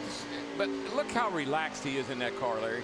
I mean, very little input on the steering wheel, a little bit up off the corner, very, very relaxed, very comfortable in that race car. 1/3 distance, 133 laps in. Here at Richmond International Raceway, you're watching NASCAR on Fox. NASCAR Sprint Cup Racing is sponsored by Napa Auto Parts. Napa, get the good stuff. By FedEx Racing, we understand every day is race day. By Home Depot, more saving, more doing. That's the power of the Home Depot. And by the new Coors Light 12-ounce cold activated can. When the mountains turn blue, your beer is as cold as the Rockies. 141 laps in this 400-lap race live at Richmond on Saturday night, and time for an AT&T race break. Jeff Hammond, Chris Myers moments ago, as Denny Hamlin has led the most laps now, moving in front of Jeff Gordon, who led 53. You said at the start of this race, you got to check those tempers. You better check those tempers. Watch the 7 car of Robbie Gordon. He comes down, he slams into the side of the 1 of Martin Truex Jr. That's what you call short track racing. All right, so let's go back to Denny Hamlin, who's led laps in all 7 Richmond races, no wins, 3 top 3 finishes here in the last 6 Richmond races. But let's talk about how he's never been able to get a cup victory here. He said the Nationwide Series race that he won last year was pretty much the biggest of his career. Yeah, but right now you better be taking a look at what's going on the outside, and that's the 2 car of Kurt Busch. He's going to drive by our hometown boy Denny Hamlin, that 11 car, and take the lead away from him going down in turn 1. And Kyle Busch currently running 3rd. Kurt Busch, the points leader, of course, coming into this weekend, having moved ahead of Jeff Gordon last week. You know, Kyle said on his 21st birthday here, happy with the car on the short run, but concerned about the longer run. And I think that's what's getting him in trouble. Darrell talked about it early on. Tonight might be the night for a good short run car, but here so far, the way the weather's played out, you need to have one for the long run. And so far, I think the 18 and the 24 are suffering on the long run. Carl Edwards has slipped back to 14th, but compared to where he started and coming off the tumultuous trip at Talladega here, what kind of race is he running? Well, he's been good. He's been working his way through traffic, but all of a sudden, whatever adjustments they made during that last pit stop, it's not really paying off. He's falling back through the field. He's 15th right now. All right, Jimmy Johnson, you heard about the lap repay penalty there. It's going too fast. Dale Earnhardt Jr. just missed being lapped. Yeah, we got both those guys back are kind of margin in the traffic. And again, we see the 83 car pole sitter. He's also a lap down because he missed pit road on a green flag run of pit stops, put himself a lap down. But for Jimmy and Dale Earnhardt Jr. both, they've got their work cut out. If they want to win this race, they've got to fight their way through traffic. Jimmy Johnson has won 3 of the last 4. And to vote for the AT&T Fastest Pit Crew of the Year award from your AT&T phone, text the car number for the crew you think will be the fastest and most valuable. The fan vote, along with Jeff's selection, determines the winning crew each week. So your vote does count. Vote each week for the AT&T Fastest Pit Crew of the Year award. And let's rejoin Darrell, Larry, and Mike. Thanks, Chris. 148 of 400 laps complete. Denny Hamlin has now led over 500 laps at this racetrack. Kurt Busch is the 6th different leader of the race. Jeff Gordon has led 55 laps. Brian Vickers out front for 21. Clint Boyer and Ryan Newman also led a couple. We've had only 3 cautions starting the green-yellow condition in which we started the race. Dave Blaney, single car accident, and one for Jeremy Mayfield. The only cars that are out of the race are the front straightaway. Casey Kane finally loses his battle to keep that Budweiser car under control. He's been loose off turn 4, Darrell, for about the last 25 laps.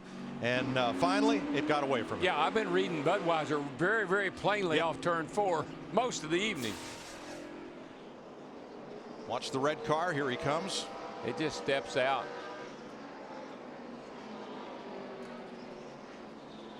He's had his hands full since the drop of the green flag.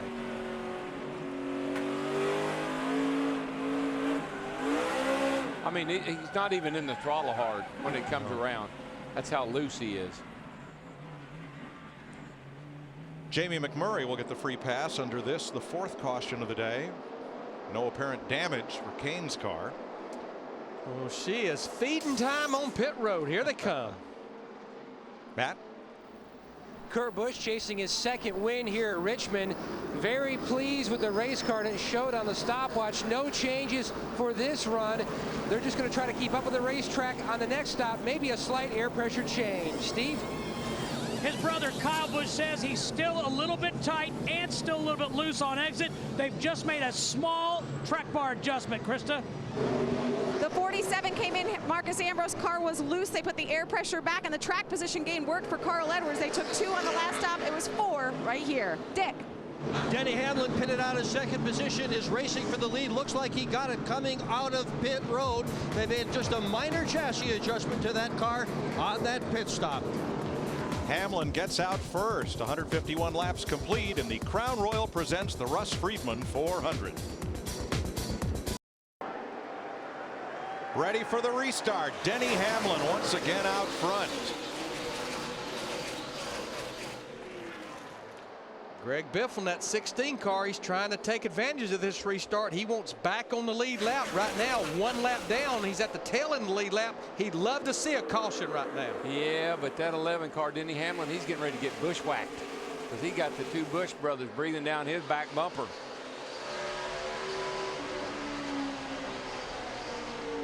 Looking at Casey Mears there in the 07 car.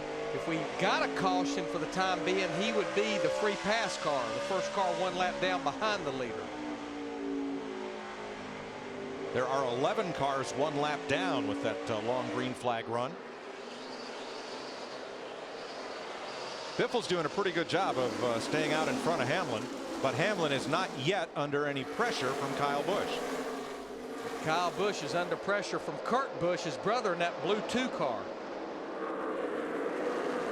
Yeah, the 18 car, Kyle Busch had a nice pit stop. Picked up a couple of spots in the pits. You know, Darrell, I remember there was nobody Donnie Allison liked better to beat on the racetrack than his brother Bobby. And I've got a feeling the Busch brothers kind of feel the same way about each other. Well, I loved last week when I was talking to Kyle, you know, and he said he and his brother, they get along just fine off the racetrack, but their philosophy on the racetrack is quite different. He said, and he was complaining about me passing him on the outside. He said, but I wanted to tell him, but I was afraid to. But that's the way we do it in the front these days.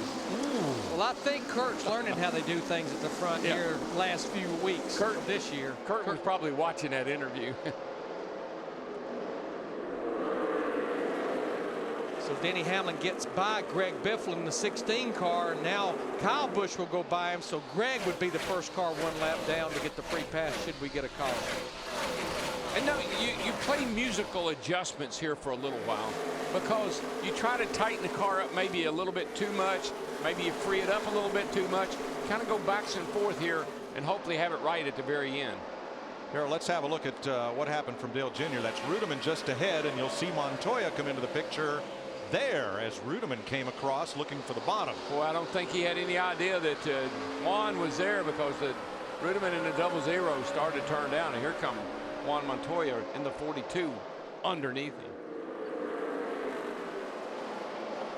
Tell you what, looking at Dale Earnhardt Jr., the 88 car, he's back there in the 23rd position. Dick Bergman was telling us at break that there is nothing about this race car that he likes right now. Not the way it drives. He's even a little bit aggravated with his spotter, I think, even right now. Well, that's going to make old buddy of mine, Rooster Alexander, at home very unhappy because this is his 88th birthday, and he told me to tell Dale Jr. to win the race for me since it's my 88th birthday. I might have to get out. I think we're going to have to work on it, Rooster, if he's going to win tonight.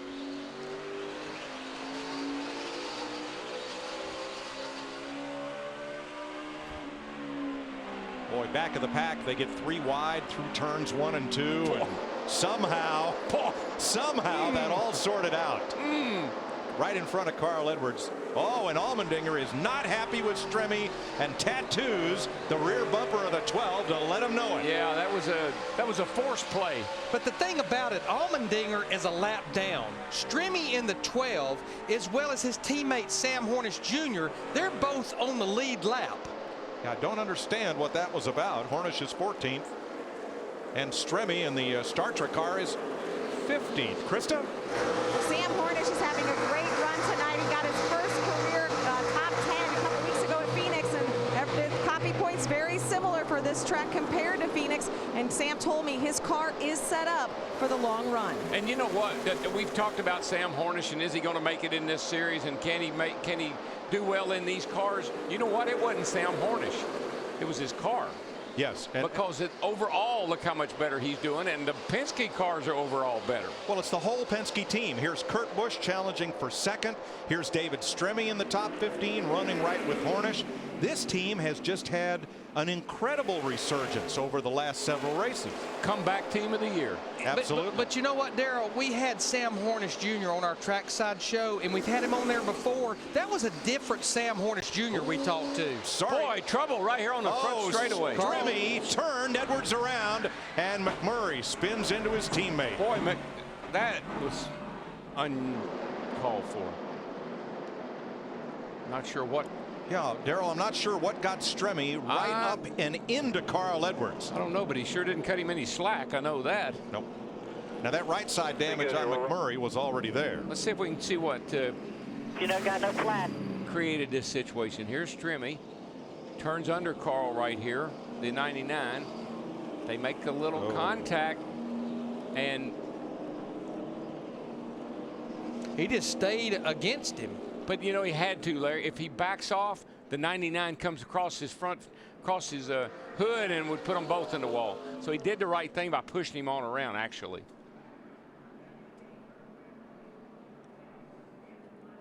Boy, Matt Boy, Kenseth just barely got by. Well, that would have been 3 Roush Fenway cars in one lick. Now, Carl Edwards did get going, and he stayed on the lead lap. You could see what happened to Jamie McMurray. He had to check up because of the 44 Allmendinger, and that's what got him turned around. Wow, you gotta love short track racing. It's fast and it's furious. That was an Unchained Melody right there.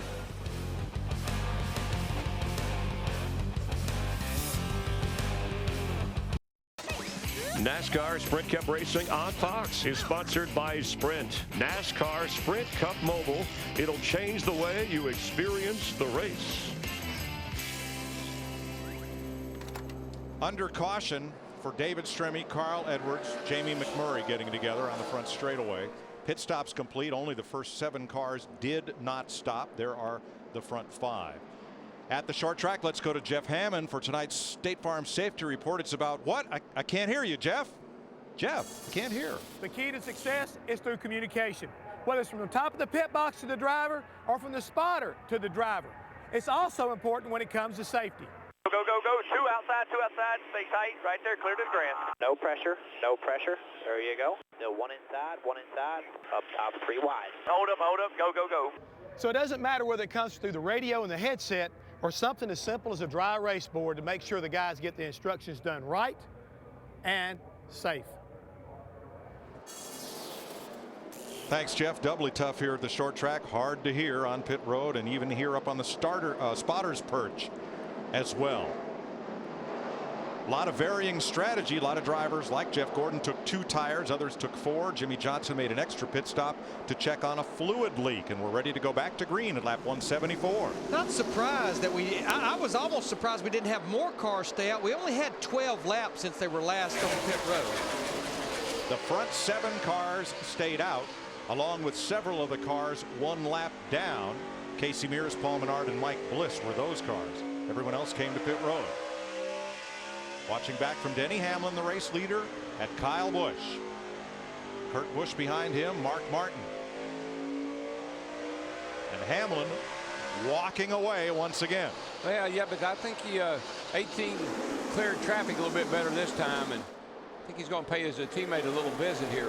Whoa, man, 18 got loose off 2 that time. Here comes the 2 car of his brother, Kurt, looking to the bottom. Now, Kyle Busch has not led this race yet tonight in the 18. But you're right, Darrell. He got loose off turn 2. Kurt got that right front fender that left for a quarter panel, but then Kyle was a little better. I think right now Kurt's better through 1 and 2. Kyle's better through 3 and 4. Just can't complete the pass on his brother. I believe he will this time, Larry. He's got that thing down on the bottom, and I think he's going to gas right by him. There he goes. Side clear, man, clear. Good job. Matt? Mike, after they decided to stay out, conversation back and forth between Kurt and Pat Trice and his crew chief. Kurt simply said the car is just turning so well. Even though it's free on entry and a little more free on exit, I really don't want to mess with it air pressure wise because it's just turning so well. I'm afraid we'll go the wrong direction. Steve, what's Jimmy Johnson's problem? Mike, I believe it's a brake line. They brought the 48 down pit road, took the left front tire off and put a flashlight in there. And Chad Canal said we don't have it fixed yet. It's a brake line. So they definitely could use some more cautions. He's still on the lead lap back in the 22nd position. Of course, what really got him behind was that speeding on pit road a couple of cautions ago. Well, here's Johnson's teammate, Mark Martin, in the 5. Right up against Kyle Busch. Like the way Mark just hangs around, you know. You don't say much about him, but he's always up there in the first 4 or 5, waiting. He's just lurking. But you just knew the way he ran at Phoenix a couple of weeks ago that he was going to be tough here. Oh, yeah. Boy, Strimmy just put the 17 in the wall by accident. They were 3 wide. Jimmy got into Logano, and Logano goes up and almost hit the wall from Jimmy Johnson. A lot of contact down there. Yeah, and the 17's got quite a bit of damage, I believe, to the right side of his car. And, you know, Jimmy Johnson, if he's got a brake line loose or leaking, he could be having some real brake issues. You can see the right side of the 17 all scraped up. Watch this. They're 3 wide here. Come off turn 4. Just a little contact right there, and good bit of contact on the 17 up against the wall. And from onboard Logano. I mean, you can get by with 3 wide until you get late exit of the corner. You just run out of real estate. I tell you, that was a hard lick on that 17 car. Right now, Matt is back in the 21st position, battling Jimmy Johnson in the 48 car. The good thing for Jimmy Johnson is the front and rear brake systems on these cars are discrete. They do not share any fluid. They're separate systems, so he'll at least have 2-wheel brakes. He's got brakes. It's just going to be a handful to drive till they can get it repaired. You can see he can't get in the corner right now. Plus, it will change the balance. Whichever one's leaking, if it's front or rear, it's going to have a little bit different feel than it should have. Tell you what, Mark Martin just continues his march. Drives by Kyle Busch. That moves him into the 3rd spot. Right now, about 2.5 seconds behind leader Denny Hamlin. See Ryan Newman in that 39 car. He's lurking back there as well. I like Newman. Boy, I tell you, he's been running so good lately, Larry. And he's just think about that poor team. They started the year off disastrous, but they have really, really turned it around. Tony Gibson and his crew chief, they've had some great runs here, and they're lurking right outside the top 12. Yeah, they're only 30 points out of 13th. In fact, over the last 5 races, they have gained 19 spots in the points. And there you can see. Yeah, poised to move up again tonight. Matt? Mike, Tony Gibson told me knowledge is everything. In fact, he went back to a setup they used here a year ago with Mark Martin. They finished top 5 in both races. They unloaded with the exact same setup, and it was just as fast. The car in front, Mark Martin, who he worked with last year, his car just too free early on. That's his biggest issue. It's really come in nicely now. Well, I don't think there's any doubt the track, you know, because of the rain we had, there was no rubber on the track. So obviously there's going to be a big swing in the track conditions. Now, a guy we've not talked about is his teammate and his car owner, Tony Stewart, in the 14 car. Tony started in 16th position.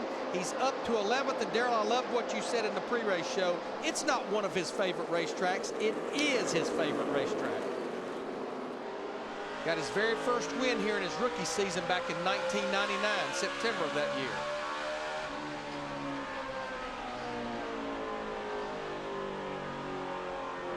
Let's you guys want to go for a lap? Absolutely. Let me buckle in here. You drive, we'll ride.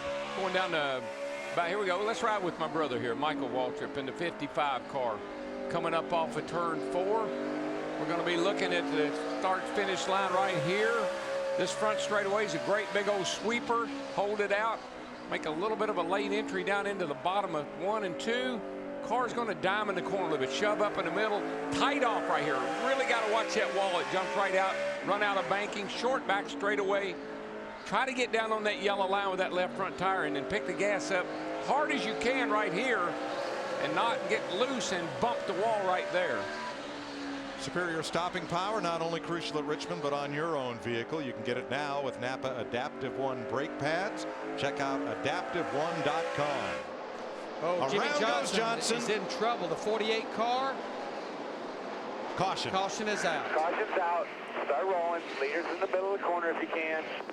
And Leaders 15 behind you. Jimmy gets clear. away. Good job. And will stay. 0 brakes, man. On the lead lap, says he has 0 brakes. 0 brakes, yeah. Good job. See, with the balance bar, and that's what hooks the 2 master cylinders together, when one starts to leak, it sets the balance bar at such an angle, you lose your brake pedal. In a caution lap here is such a short time. It's going to be hard to fix what they're trying to fix and stay on the lead lap at the same time. The caution is good news for Robbie Gordon.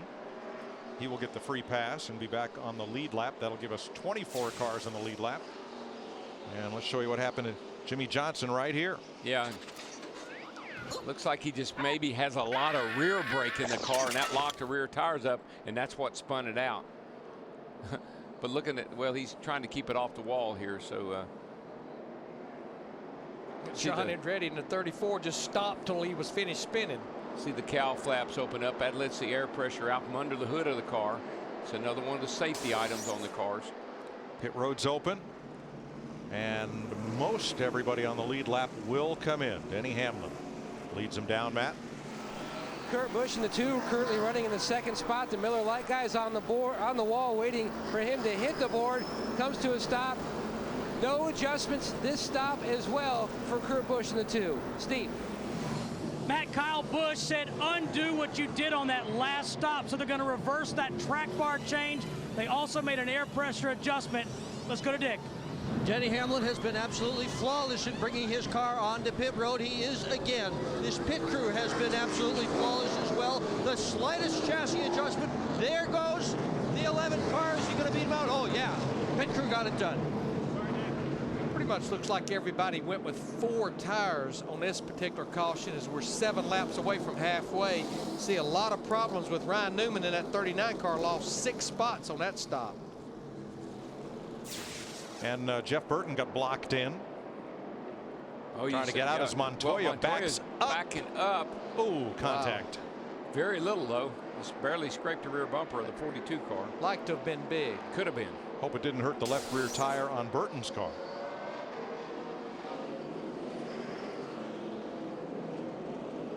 Jamie Mack makes a stop.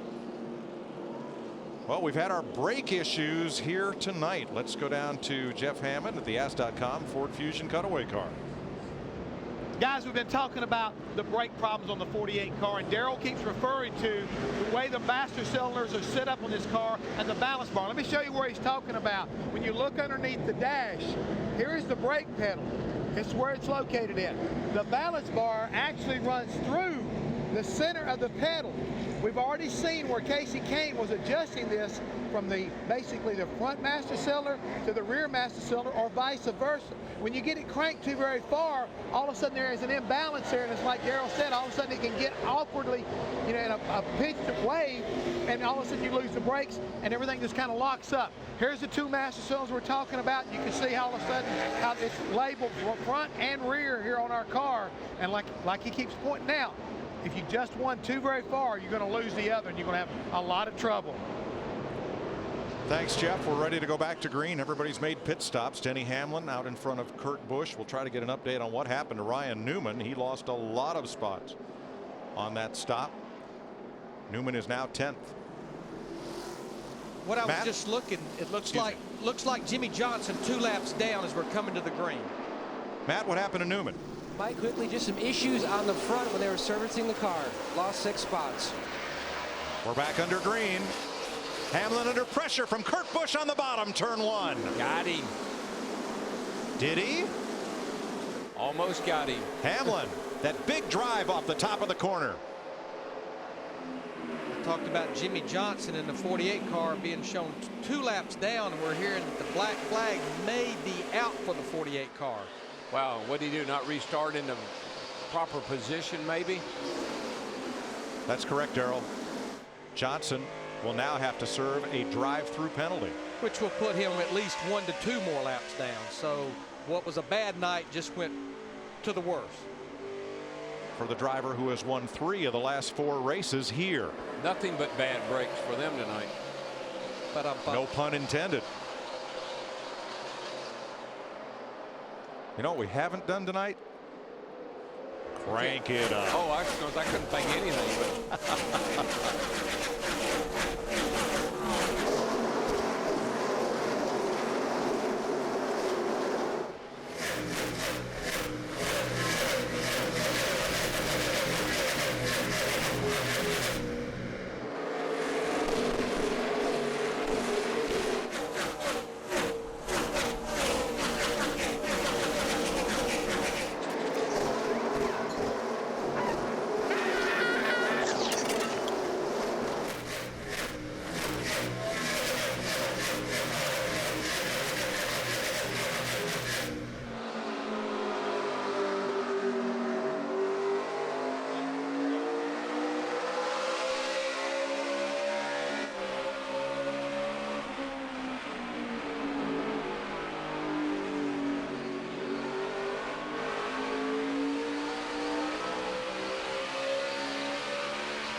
trouble on Mike Bliss, driving for James Finch, the team that won Talladega with Brad Keselowski.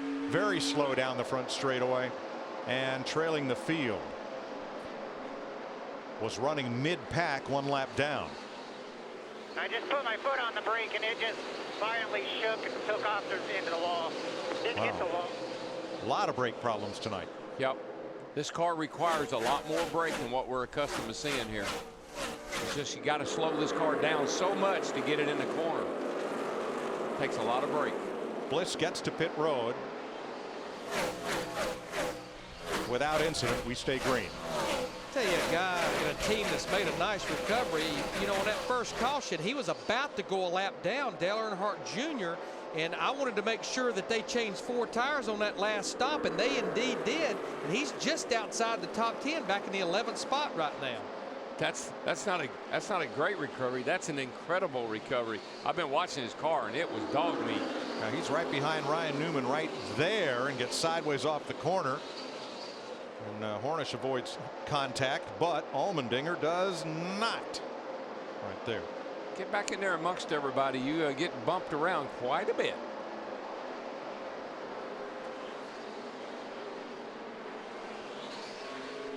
But considering they were outside the top 20 for most of the first third of this race, now they're sitting there in at 11th. That's a great recovery. It looks like he's just going to drive by the outside of Clint Boyer in that 33 car. If he can, it'll put him into the top 10. But pole sitter Brian Vickers is right there just in front of Junior. Now, as Jeff Hammond pointed out just a little while ago, Brian Vickers is 1 lap down back in the 31st position. Oh, I don't think that was a good idea. 3 wide worked last week at Talladega. It will not work here. I'm not a big fan of 3 wide anywhere, to tell you the truth. When I'm driving. It's all right up here. It's nice up here. I like it up here. You can go into that corner 3 wide, but it's hard to get off turn 2 come 3 out. wide. Yeah. Mike Bliss has taken his car to the garage. Jeff Burton pulls down on Dale Jr. for 10th. Or 12th place now, rather. Junior was fighting for 10th. The battle is now for 12th.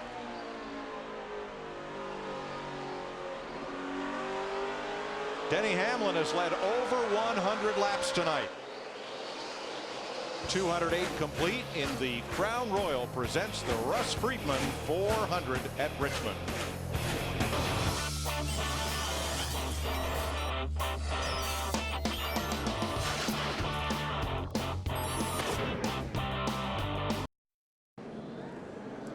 We're under the 7th caution of the night.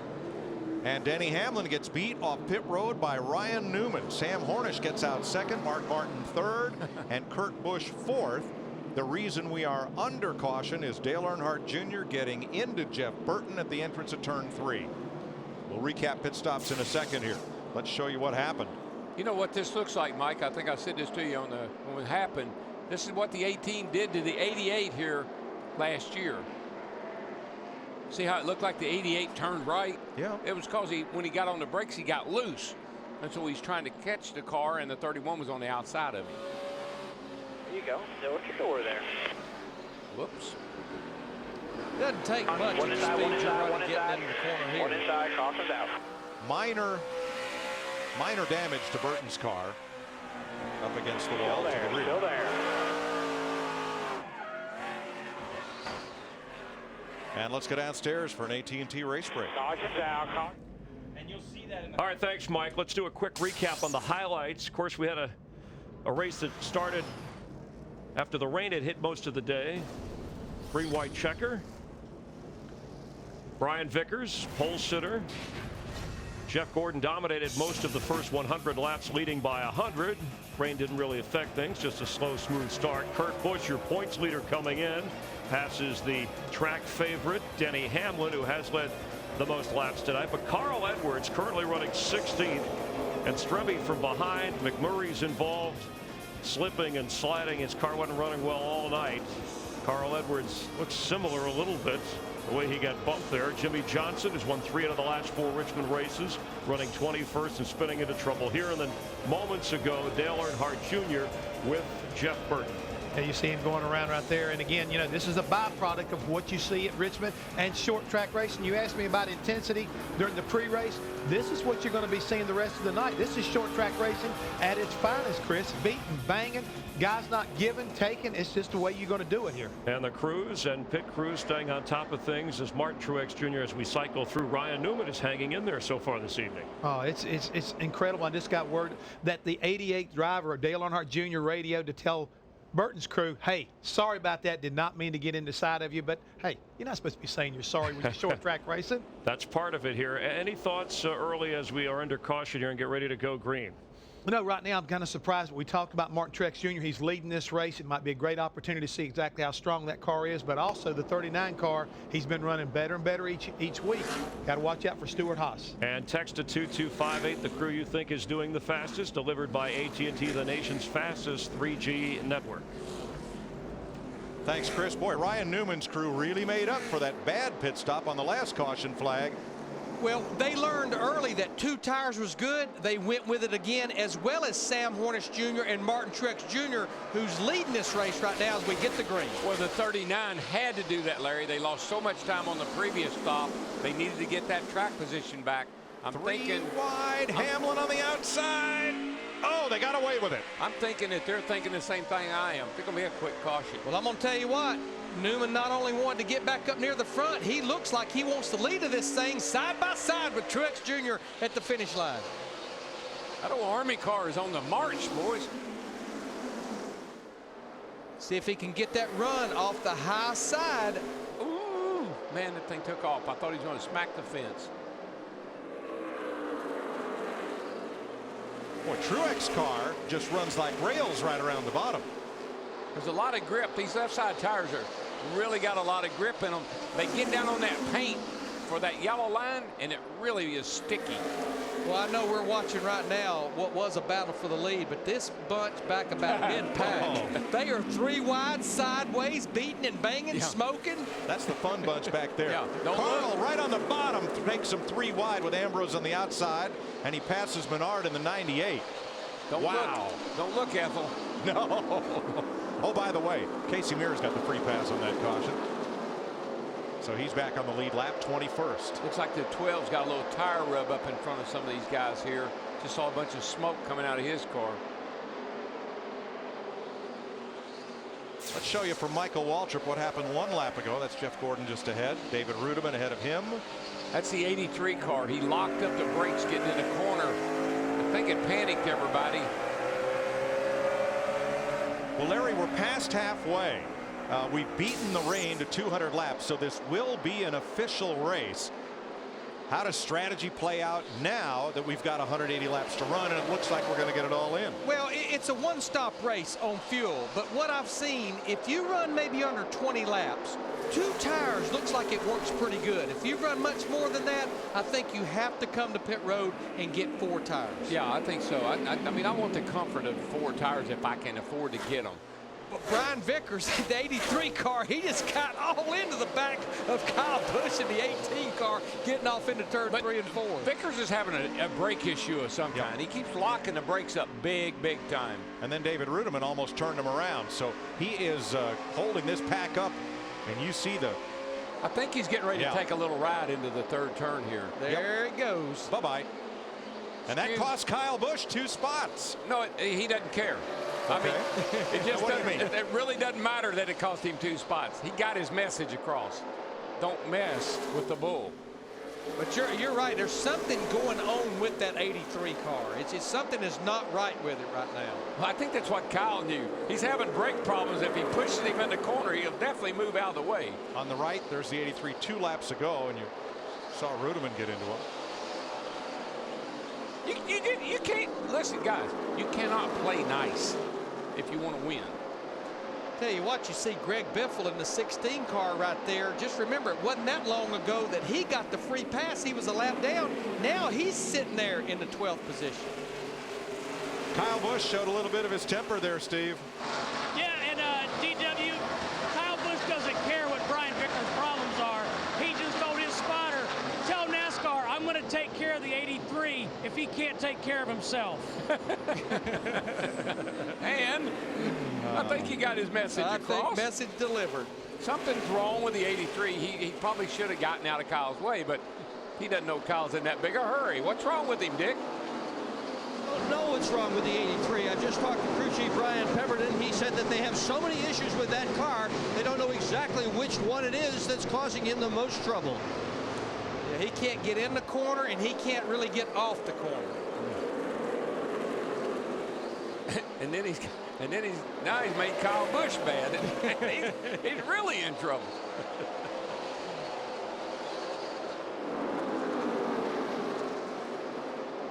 The top 12 when we come back here to Richmond in September will make the chase for the Sprint Cup. Terminator Salvation, We Fight Back, shows you the drivers who are on the outside looking in, trying to fight their way back into the top 12. Terminator Salvation opens everywhere Thursday, May 21st. And if you look at the first 5 years of the chase, 2004 through 2008, the numbers say 80% of those top 12 drivers that leave here in the top 12 from this spring race, that they're also there when we leave here in the fall.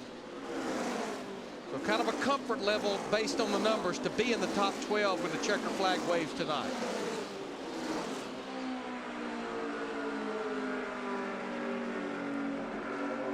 Things closed up there on Michael just a bit. Stremme to the inside in the 12. And Michael's back. He's one lap down in 31st spot, so not having a great night.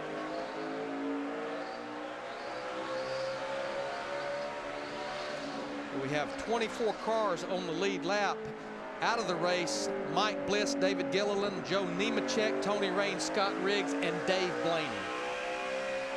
Meanwhile, Sudden Sam, I mean, all the Penske cars are having quite a good night. Sam Hornish running in 7th, Krista.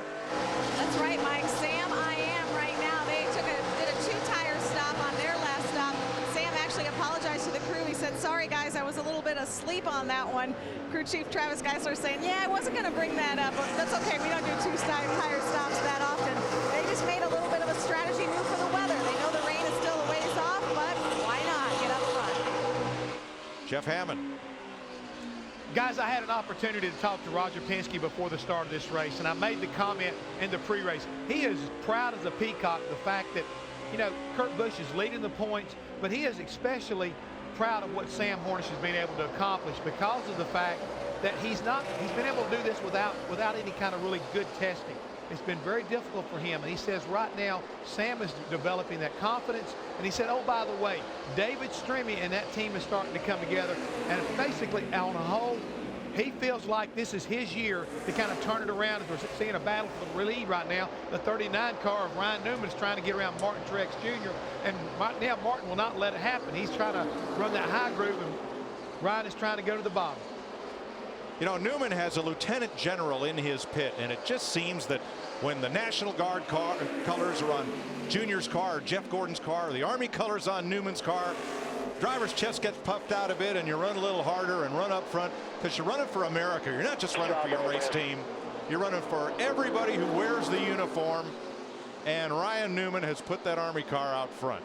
How about that? I just believe there's a little private contest between Ryan Newman and Tony Stewart. Who's going to be the first driver to win at Stewart Haas Racing between those two guys? I'd take Newman tonight. Ryan Newman has one short track win in his Sprint Cup career, and it came right here.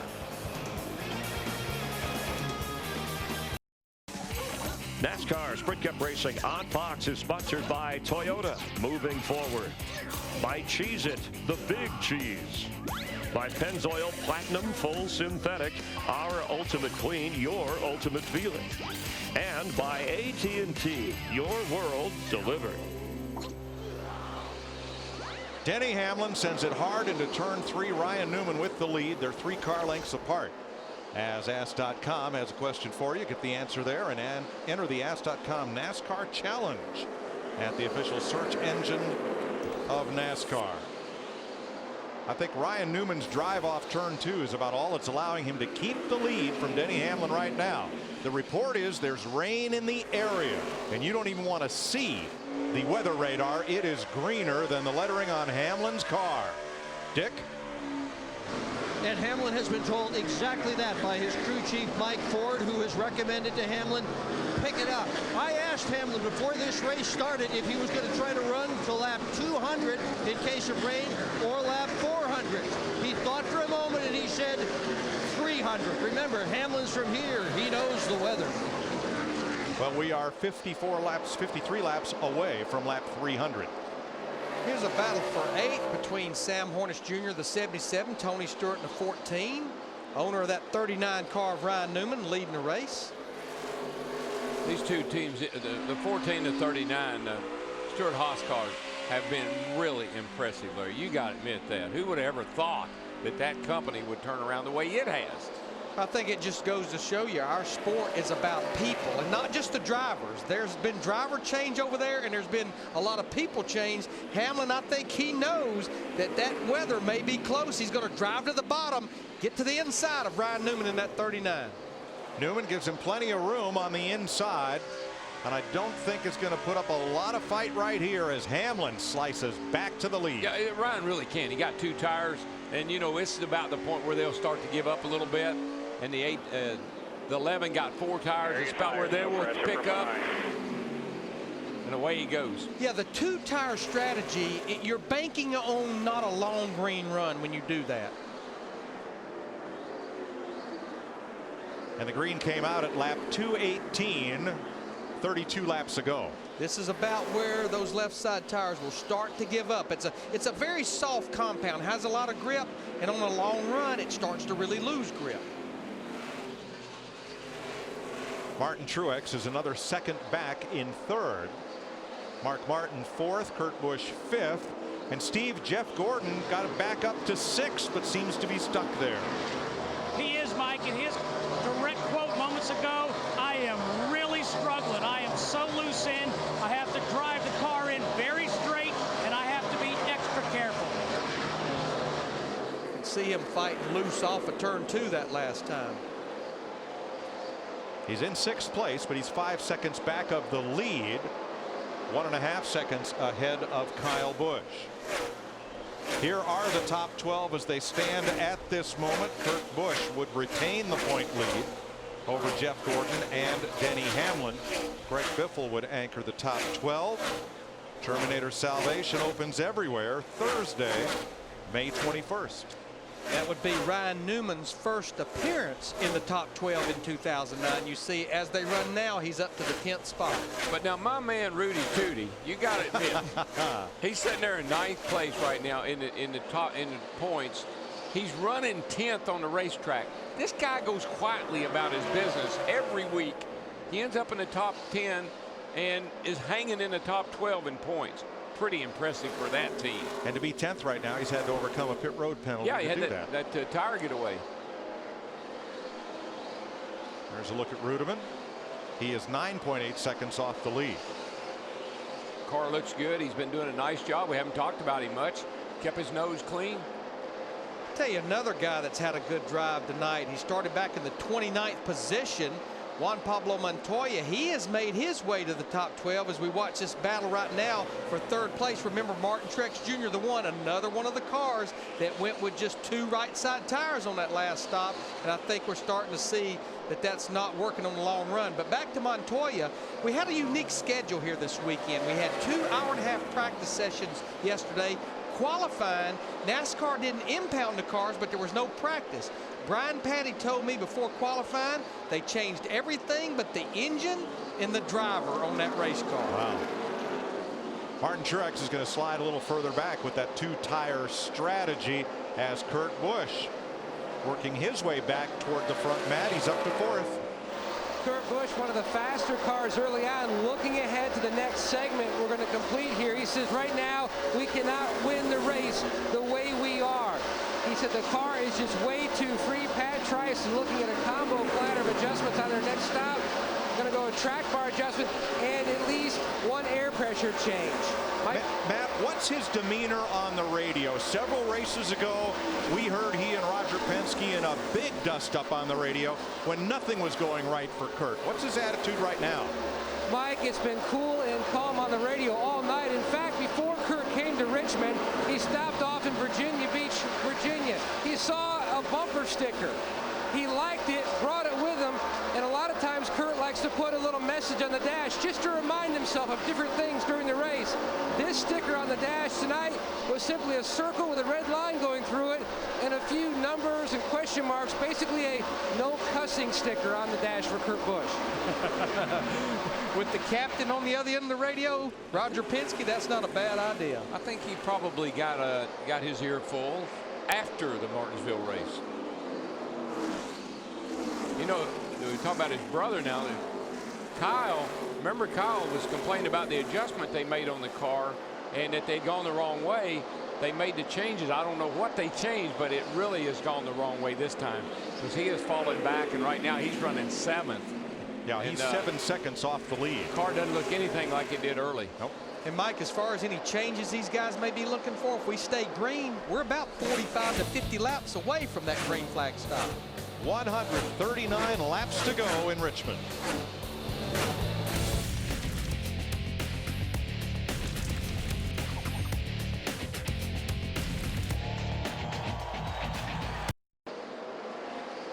Denny Hamlin in the FedEx Ground number 11 with Toyota of Joe Gibbs Racing, leading Ryan Newman by 0.8 of a second with 130 laps to go here in Richmond. Tonight's UPS Maximum driver, Casey Kane, looking back to May of 2005 when Kane started on the pole and raced to his first career Sprint Cup win. Kane had come close before, but it was career race number 47 when he finally pulled off the win, holding off a strong late race charge from Tony Stewart and winning in front of over 100,000 fans. Casey led 242 of 400 laps to score his first career victory here at Richmond. Debris down on the inside yellow line at turn 3 has put us under caution now for the 8th time this evening, with Denny Hamlin leading Ryan Newman, Kurt Busch, Mark Martin, and Jeff Gordon. There's a piece of metal down there. That caution was a huge break for a lot of folks, especially Matt Kenseth. Either he was about to go a lap down, or maybe Denny Hamlin just got by him. Denny Hamlin just went by him, so he will get the free pass. But there was a lot of his teammates just in front of him as well. Yeah, Matt's had a rough night. A little contact with the wall. He's gotten shoved around quite a bit. He might be able to get back in this thing. Hey, race fans, play Race Day Payday presented by Pepsi, and you can win the same cash prize as the winning driver each race. Go to PepsiRacing.com for details and make your picks for next week's race at Darlington. That's a cool contest. You can make a lot of money on that deal. You know, I really don't see a lot of strategy on this caution here. I think we've run far enough. We still got about 125 laps to go. I think we'll see 4 tires for everybody. But it'll still be a 1 pit stop race after this. Sure. We'll see. Matt. And the call for Pat Trice and Kurt Busch's crew chief, a track bar and air pressure change to try to tighten this number 2 car up. And the 39 car of Ryan Newman, 4 tires this stop. Remember, they went 2 on the previous stop. Air pressure change on 2 tires. Steve?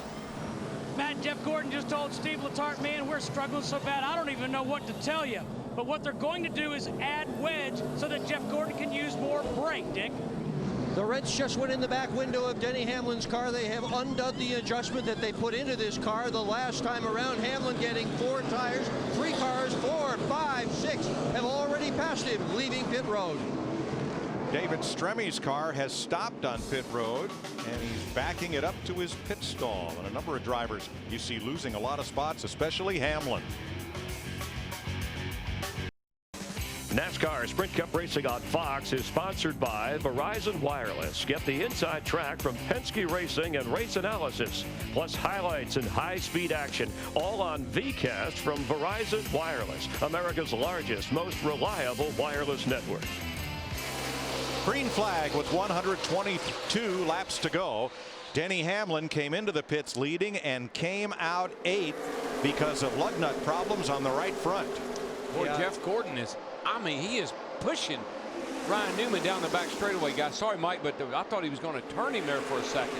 That 24 crew, they had a great pit stop. Boy, they did do 4 tires. I think Jeff knew he needed to get on that 39 if he was going to do anything with him. So it's Newman, Gordon, Martin, and the Busch brothers. On the right, you will see Hamlin's pit stop.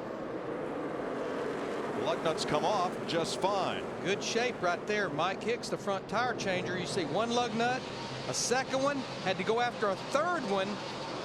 So a lot of trouble on the right front of 11. That's the reason he lost so many spots there. You see all the other cars already coming off pit road. But at least he stayed there and got them on and didn't take a penalty.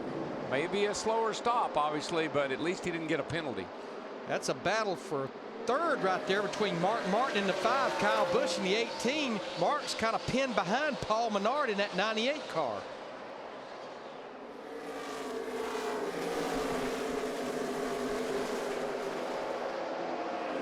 Kyle Busch now has open track between himself and Jeff Gordon, and then Ryan Newman. You know what I love about Mark Martin?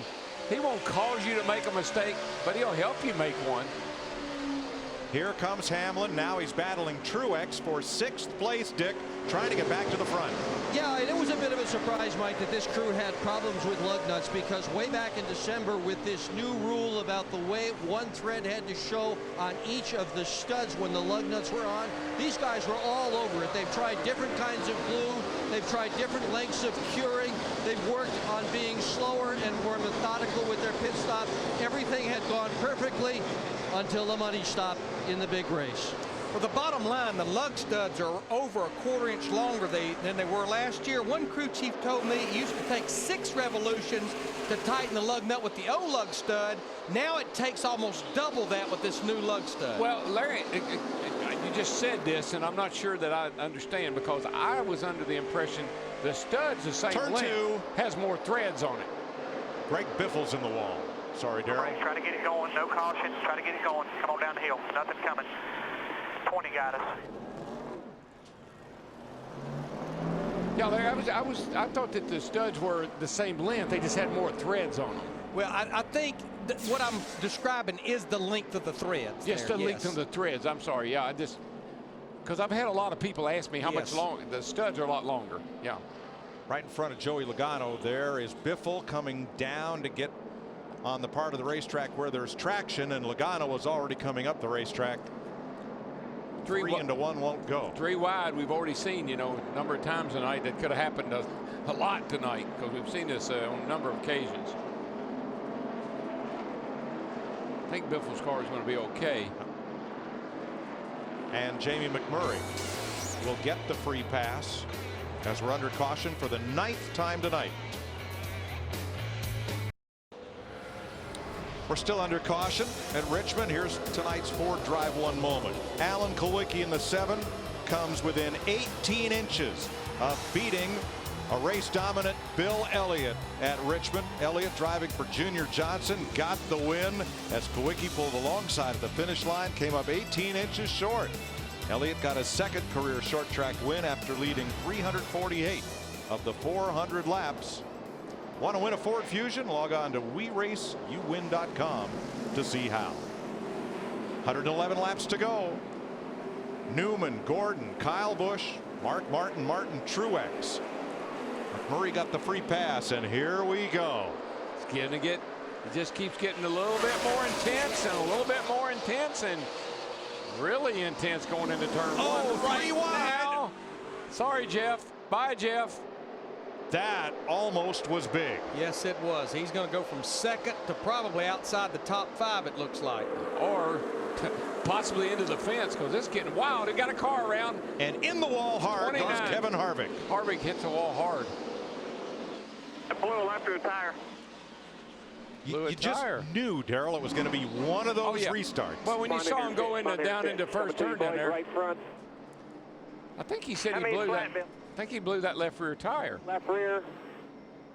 But was it from contact before he got to the corner? That's the whole thing. These splitters will cut a left rear tire down in a heartbeat. There's his wife Delana looking on, looking for the replay. Here it is. Here's the restart. And Harvick's on the outside lane, about 12 cars back. Carl Edwards goes down under David Reagan, and they're 3 wide entering the corner. Reagan shows 24 up the hill, and there goes Kyle Busch. Where is the 29? He's back in there somewhere. He must have gotten some contact. Yep. A little further back. Here he comes into turn. Oh, no. Yep. Left but rear's already down. I guarantee you, that tire's down before he ever gets to the corner, but it's got, you can tell it's been rubbed on. Something's been up against it because all the letter's gone off of it. Here's another look. Left side of your screen is Harvick. Oh, Allmendinger got into it. Yeah, but I think even still. I think it was already down before the. Yeah. You could see it starting to smoke. Yeah. That happened coming off turn 2, I'm pretty sure. Yeah, Allmendinger did not cut the tire down. Here he is back. Here he is back here. And there's where you get your tire cut down, right there. Sam Hornish got into him. Jr. in Pow! You saw it just blow out right there. Elliott Sadler had ridden Sam Hornish up the racetrack. He didn't just drive up into Harvick. So splitter, you can see it. Just see it stick out on the right front of all these cars. And if you get that thing positioned just right up against somebody's left rear tire, it'll cut it down. Wow, it's a hard hit.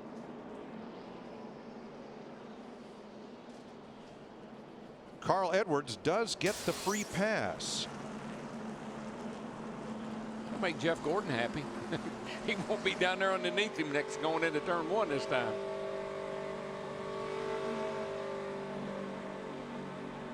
And let's have a look at tonight's State Farm Pit Road Spotlight. 5, 4, 3, around the 24, right here. It's going to be 4 tires, 4 tires. I don't know what to do any other than what I just did. I mean, I got to go around the 24. 10-4, I'm mad at you. I'm just mad at the situation. No, I hear you. I'm mad at it too. I mean, we got to get around the 24. Their guys are running out. You know, they're out in the pit road a mile. Jeff Burton gets great support from his crew, just like the support you can expect from your local State Farm agent. Like a good neighbor, State Farm is there. I don't know, guys, but I didn't sound like people that were very mad to me. I don't sound like that when I'm mad. Do you, Larry? No, not even remotely.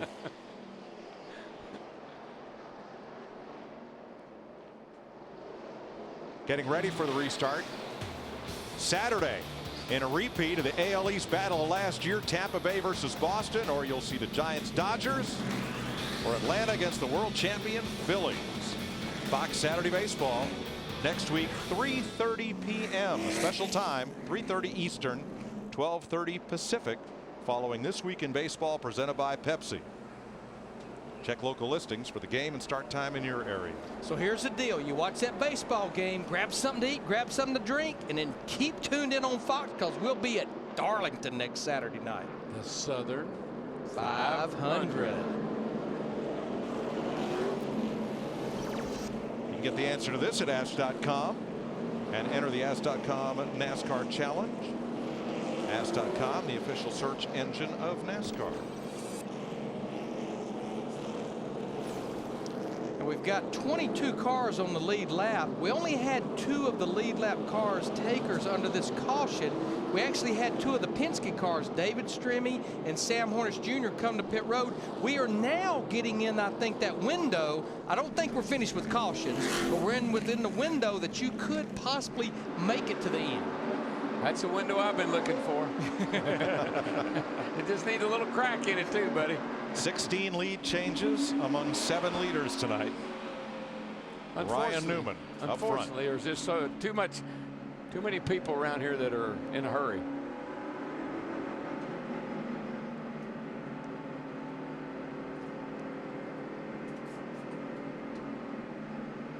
Checking downstairs at the front desk of the Hollywood Hotel. Well, Ryan Newman is out in front, of course, Mike, but Denny Hamlin, who has had his opportunities and led the most laps tonight in the last 5 races that Denny has led the most laps, he has failed to win, currently running 6th, and right in front of him it's Martin Truex Jr. and then Ryan Newman, your leader, followed by Kyle Busch, Jeff Gordon, Mark Martin. You know, you hate to keep harping on something. We know that he's got a fast race car, as well as Kurt Busch. I think there's, again, if they have an opportunity to make a run on these guys, they've got to pick it up. They got to make it happen. And the only way they're going to get the front now is they're going to push and shove to get there, and that could wind up, we might have a lot more cautions because of it. And for what it's worth, it's been 44 races since Ryan Newman's last Cup win. We've had a year so far of the streaks coming to an end. Mark Martin, 97. Jeff Gordon, 47. Matt Kenseth went 36 races. Could this be Ryan Newman's night? It could be Ryan Newman's night, as well as Stuart Haas and Tony Stewart. But the key thing right now is, we talked about it all night long, can that 18 car make it run like it needs to for the next 105 laps up toward the front of this thing, or will it, you know, falter when it counts the most? But he's been fast when it counts, but can he make it work, you know, when it matters over the long haul? And take a look right now here at the 99 car, Carl Edwards. He finds himself on pit road, all the way back here in the 22nd position. And speaking of pit road, let's talk about, as we always ask people to text in at AT&T, your picks for the fastest pit crew. And you've Kurt Busch, Denny Hamlin, and Kyle Busch. Also, Ryan Newman has been added to that. Correction on my part. Yep, Ryan Newman right there. Those guys right there, again, they've been performing pretty darn good all night long. And if you text to 2258, we appreciate the vote.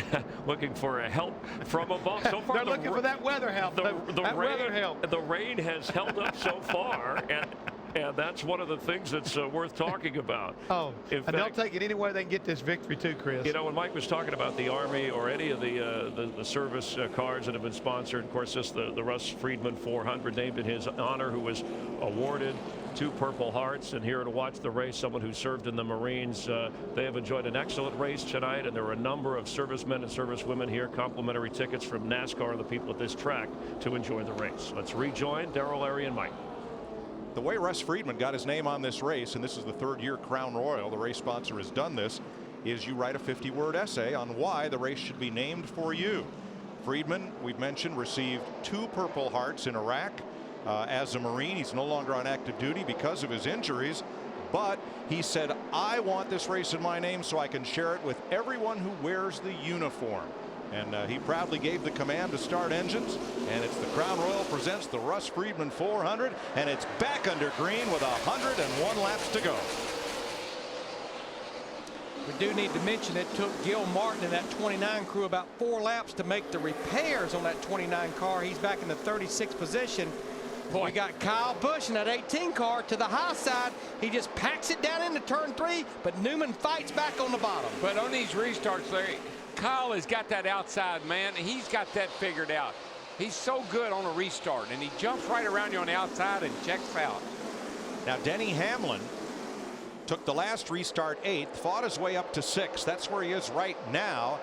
Dick, but has he damaged that car? Whoa. Yeah, there's a little bit of damage on it, Mike, but it shouldn't hinder him at all. The real problem was that pit stop where they dropped some lug nuts, put him all the way back to the 8th spot. He's picked up 2 since that time. He's not got a lot of laps to make up the others. Tell you one thing, we got us a battle here, yes, boys. We do. That Ryan Newman, the Rocket Man, is not going to give up the lead.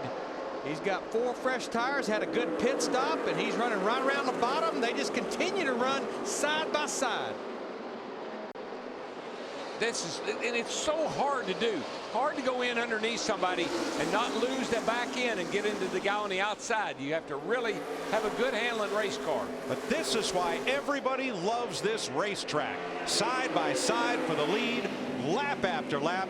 It just doesn't get any better than this. That's why you love short track racing in general, and particularly here, because you just get to see so much great racing. Newman holds off the charge from Kyle Busch. And I know Jeff Gordon, he's not very happy with his race car, but he's hanging right in there behind these guys in that 24 car. How many times do we say, Larry, don't worry about how good your car is, just worry about how good it is compared to everybody else. That's all that matters. It's like playing 21. It doesn't matter if you get 21, just beat the dealer. That's it. Mark Martin underneath the lap car, David Reagan, trying to move up and be a part of this lead battle, bringing Martin Truex with him. Hamlin behind them. Hamlin is 2.5 seconds off the lead. For most of the night, he's had the fastest car here, and Hamlin has led the most laps, 148 of them.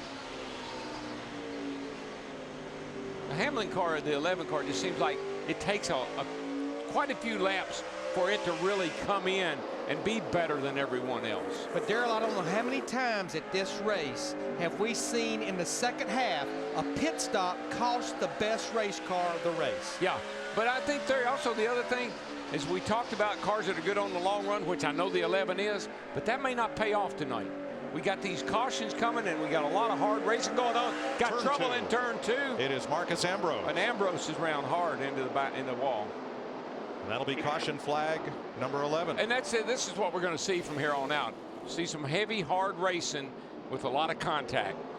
And Marcos was up in about the top 16 or 17. Let's see what happened to Marcos here. There he is on the outside. Probably get a little help here, most likely. Let's see what happens. And not too politely. Just slightly. There. Sam got him. 77 car of Hornet. And that's the thing about this first turn on this racetrack. It's so wide going down the front and into turn 1, but you just can't make the corner when you're out that wide and somebody under you. And look, there's Carl, there's Jamie.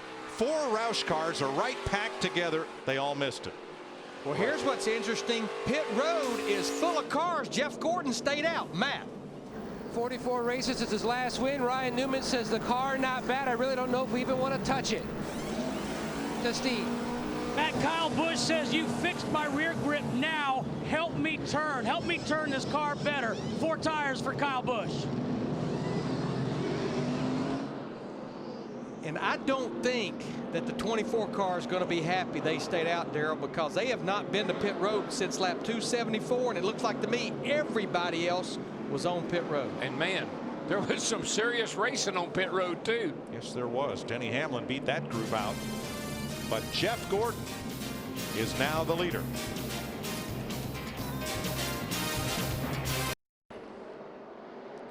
Lonely man at the front. Jeff Gordon is the only car on the lead lap who did not pit. Steve Burns. And Mike, with Steve Letarte. Steve, talk about your decision to keep your driver on the racetrack. Well, we just haven't had a good enough car all night. DuPont Chevrolet's been a little off, and come out 10th with those guys that are pretty good, like Kyle and them. I just don't think we can pass the cars, so we're only a lap short on fuel. I've seen these things have a lot of yellows at the end. We came to win. We didn't come to run 10th. Good luck. Thanks. Green flag. Now the 4 cars right behind Gordon. Edwards, McMurray, Hornish, and Stremme also did not pit on this caution. They did pit on the last caution, however. Yeah, they have fresh tires, those guys. Wow, Here we Martin go. around, and he's not the only one. No, but he didn't get hit. Oh, yes. Well, no, he did. Got the 1 right there, dude. You're good. 39 got us there, turned us. You're going outside, Mark. How bad is it? Pretty bad. I don't think it's hurt that bad. Damn. I don't think it's hurt that bad. You were right, Darrell. He hadn't been hit up until then. No, I thought he was going to get out of there without any damage. Let's see if there's contact between Newman in the 39 and Martin. Seemed like there must have been, since that was the conversation. Here's Mark right here. Oh yeah, Newman just shot into the back of Mark, and Mark had to check up for because Tony of Stewart. Tony Stewart in the 14, exactly. And I know you said why did the 1 just run right into him, but you know, these cars just don't stop on a dime when you're trying to make them move here. He didn't know which way Mark was going to go, and he comes right back up in front of him. Well, that all started at Kyle Busch. Yeah. Kyle Busch got sideways. Watch Kyle in the 18 get sideways. Tony checks up. Mark checks up. Ryan can't. Yeah, I mean, it was the accordion all the way back through there. Wow. The last free pass was David Reagan. This time it's Michael Waltrip. Let's take one more look and look at speeds here. Yeah, you see right there, that was Tony that got out of control. Mark checked up to try to miss him. Boy, Greg Biffle just barely got by in that 16 car. And I agree with Mark. I don't think he has that much damage. Truex, well, that's another story. And he was really having a good run all night long. Michael Waltrip gets the free pass. 86 laps to go.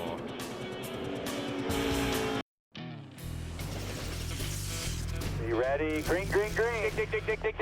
Hard, easy now. Bring it to us. Gas hard. You ran me out of gas. Another 20 feet. I was going to run out of gas. Well, just tell him I got loose under there and easy. I'm sorry about that. Dig. Hard. 5, 4, 3, 2, 1. Awesome job, boys. Awesome job. That's our Cheez-It sound bites of the race. All right, Jeff Gordon started outside pole. He's your leader. Been a while since he's been on pit road.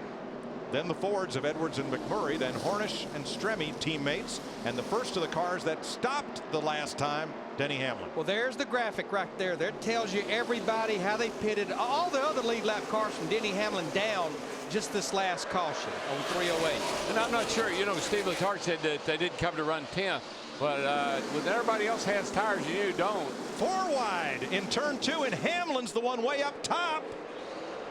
Oh, did that get sorted out?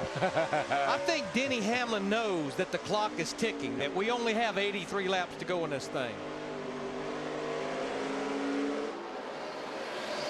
He's got Kyle Busch behind him. And Darrell, it's an old weekly racers trick on the short tracks. If everybody wants to run the bottom, set your car up to run the top if you plan on passing them all. Well, that's what Kyle Busch and his team have done. You know, Larry, if I remember right, that 99 and 26 running second and third. Weren't they turning around backwards down here in the grass earlier? They were. The 99 car, though, stayed on the lead lap. The 26 car got the free pass. They pitted on lap 297, 298, and Krista, now they're in the top 5. That's right, Larry. They're actually having trouble down here in their pits. They're having trouble getting the lug nuts to stick on the tires. The crew is down here thrashing, trying to get the lug nuts to stick to the tires. They've had to stay out on that last stop. They've been working with the 17 team to try to get these tires ready. And I'm a son of a gun. That's what beat them at Texas. That's the problems they had on pit road about a month ago at the Texas race. That weather stripping cement needs to hold. Oh, a lot of smoke out of Jeff Burton, the back of his car. Yeah, 83 car again of Vickers is smoking the tires getting in the corner. And that time, Burton smoked his up real good getting in the corner. But you know, talking about that 31 car, Jeff Burton, remember, about 100 laps ago, he was up against the outside retaining wall through a lot of work, a lot of pit strategy. He's up there in 8th in the top 10. Well, that's one of the beautiful things about this car. I shouldn't even say beautiful, but anyway, one of the neat things about this car is you can do a lot of beating and banging with it, bounce it off the wall, and it seems to just keep on going. You know, honestly, guys, I think the best friends that Jeff Gordon has is those 3 cars behind him that stayed out that caution and kept him and Denny Hamlin separated by that much. Well, Larry, we've seen, though, if this goes green very long, and when you look at the rest of the field back here all wadded up, that's being pretty optimistic. But if this goes green very long, those tires on his car will start to give up, and the guys that got 4 will start to come forward. There are 6, now 5 cars between Hamlin and the leader. He just passed the lap car of A.J. Allmendinger. In front of him, Sam Hornish makes a move to the inside. How about Hornish? Gets past Sorensen. Hornish sitting there running 4th. Yeah. What a great night. I mean, you know, it's just he had a great run at Phoenix, and here he is just, oh, man, here we go. Got 5 a bunch cars of, in the wall, turn bunch 3. Of cars wrecked. The 12, the 48, the 9. David Stremme in the 12. He's been a lead lap car all night long. Now he is, the Starship Enterprise is a mess. It won't power. No power, Scotty, no power. Damn it, Jim, I'm an engineer, not Power. an engine builder. Whatever.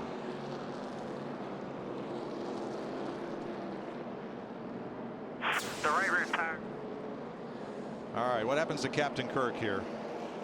Ooh. Lots of things. Bob Labonte, the 96 car, you see just nowhere for the 48, Jimmy Johnson to go. Multiple issues. From Casey Kane. Whoops.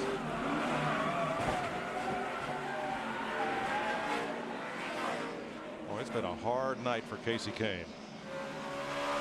And from Jeff Burton, here they come.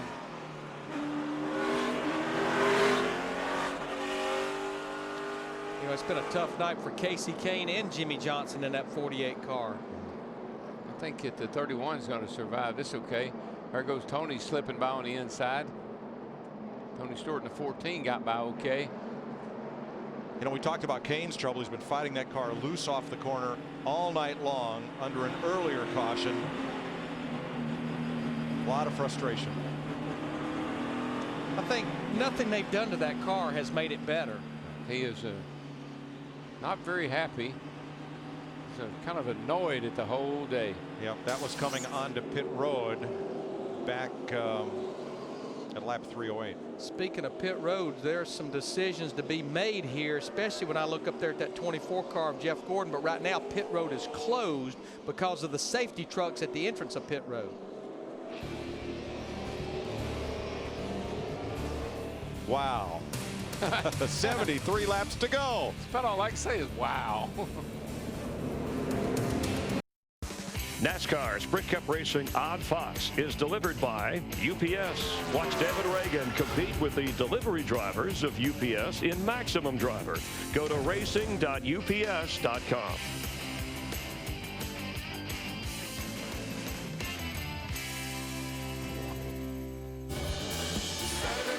It's a new Darlington. This place is fast. The lady in black, too tough to tame, fast. mean, I've heard insanely fast. This is what this track is all about. This right here is classic Darlington.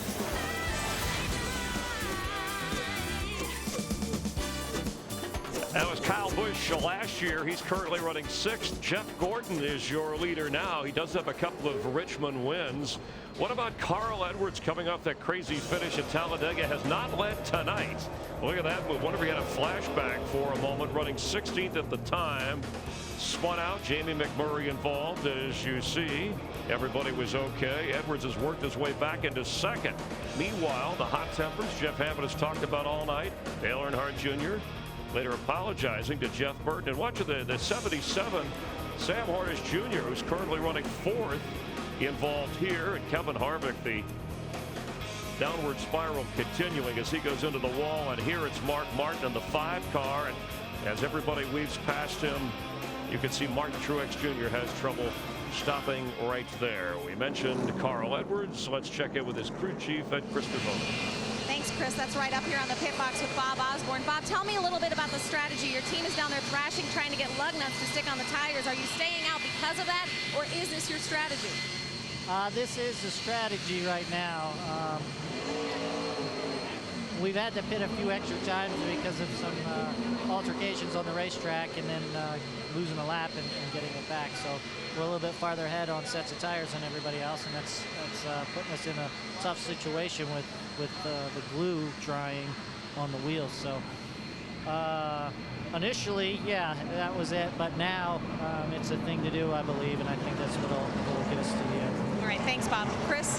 I just got word Jimmy Johnson has won 3 of the last 4 Richmond races. The 48 car in the garage. Jeff Hammond with inside of, 67 laps to go here. You're seeing an offensive and defensive race, being an old football player. Explain that. Well, what I'm seeing right now, we heard about Steve Letarte. They know their car's not that good back in traffic, so they're trying to stay out front and be kind of like defensive because they got guys like Carl Edwards and Sam Hornish between them. And I think the fastest car on the racetrack, 11 car of Denny Hamlin. He's definitely on the offense. He's trying to charge to get back up to the front, and either they're hoping they can keep these cars between him, buy them some more time, and possibly either pull off a win or definitely a top 5 finish. Does it help at all that Denny Hamlin and Kyle Busch, 5 and 6, they're teammates anywhere in here?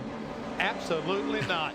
I mean, when it comes to pushing and shoving, I guarantee you right now, there's no love lost between these guys, and the closer we get to the end, the more we're going to probably see it. All right, and under our 13th caution, Mike, we're within 2 of tying the track record for cautions, 15 in a Richmond race. That happened in May of 2003. Thanks, Chris. Darrell, the last 5 caution flags have all come after 10 or less laps of green flag racing, and that looks like it's playing right into Jeff Gordon's strategy. Well, it is, and you saw Steve Letarte stand there laughing.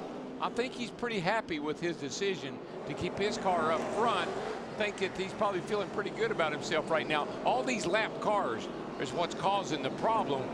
You got to try to race, and you got to race around them as well. Larry, it's pretty bold strategy. If somebody gets to him and alongside him, that could end his chance to win. But the thing about it, these tires are really cooling down right now, and that's going to help those tires. And now, Mike, with 66 laps to go and 24 cars on the lead lap, right or wrong, the bet is made. You've got to lay in it now.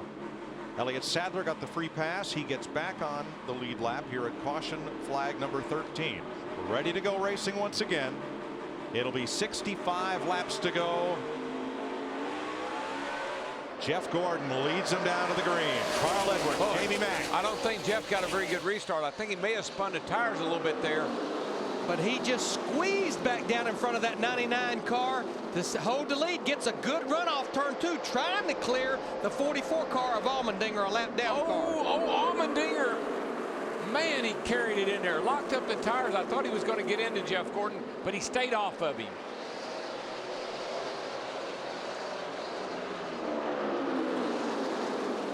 Yeah, what Jeff Gordon is wanting to hear so bad is clear. That means he's cleared that lap car. We may hear it getting down into turn 3. Look at Carl Edwards now. He's going to work that high side in the 99. I'll tell you, the guy that loves this right here is the outside, is that 18 car. He's back here. He's coming up into the act. He's trying to get around his teammate Denny Hamlin there. There they go right there.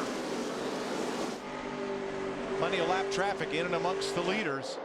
Leaders in the high lane. Boy, that 44 car of Allmendinger. He is not going to give up. And he has a lot fresher tires than the 24 car, trying to get back on the lead lap. He's only one down.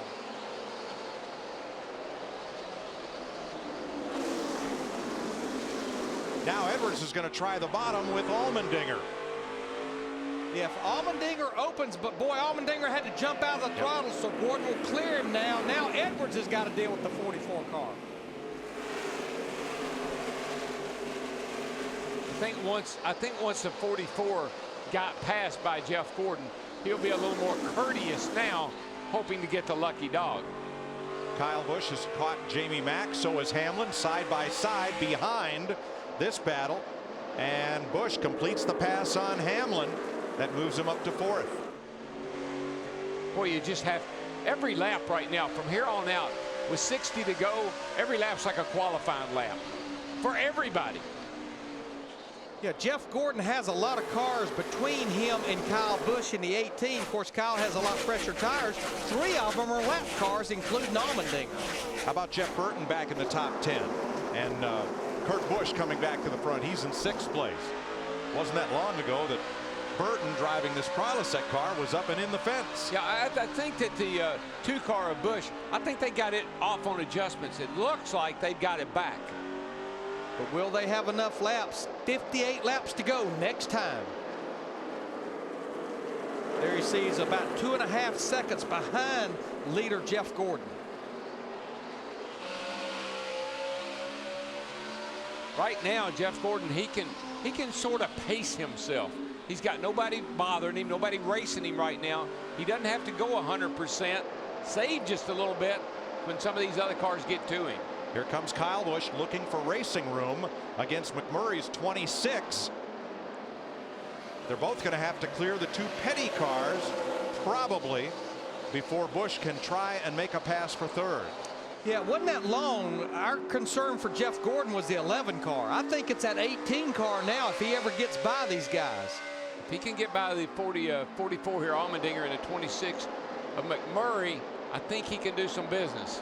Now McMurray is the 3rd place car, while Allmendinger's 44 is 1 lap down. And it's good to see Jamie McMurray having a good run, because we've talked about the bad luck of Ryan Newman, the bad luck of Mark Martin. Jamie McMurray has had some tough luck. Good runs, but bad luck. Yeah, it's like Jamie said, we've had a lot better car than we have finishes. Hopefully he can bring this thing home tonight, get him a good finish. He was the fastest Ford in practice. Oh, Bobby Labonte goes for a big ride past the start finish line, and caution will come out for the 14th time tonight. Get her rolling. You're okay with the leaders. You're okay with the leaders flat right front, I believe. It's going to be good news for Vickers because he's going to get the lucky dog. Let's set tires on it real quick. And this also plays to the benefit of Jeff Gordon. Yes and no. It brings that 18 car a little bit closer. Labonte goes around off the bumper of Kurt Busch. Yeah, I don't think these lead lap cars are going to be very patient with these lap down cars right now. I don't know. Maybe he Busch may have got loose before Kurt got to him. Spun out. Yeah, it's easy to do off turn 4.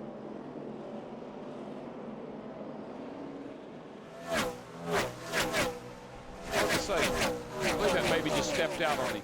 We've seen that with several cars tonight.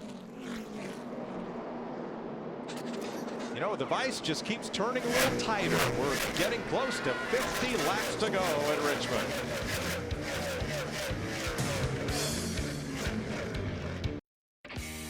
NASCAR Sprint Cup Racing is sponsored by Subway. $1 footlong sidekicks are here. 21-ounce drinks at tasty sides, just $1 each. By Lipitor.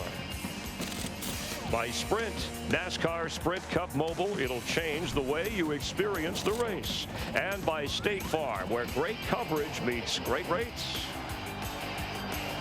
Ready for the restart. Kyle Busch going to try on the outside. That's been his patented move. And there he goes against Carl Edwards for second. There's 4 wide into the corner. There's no question what he was going to do. The question is, how far up here can he get?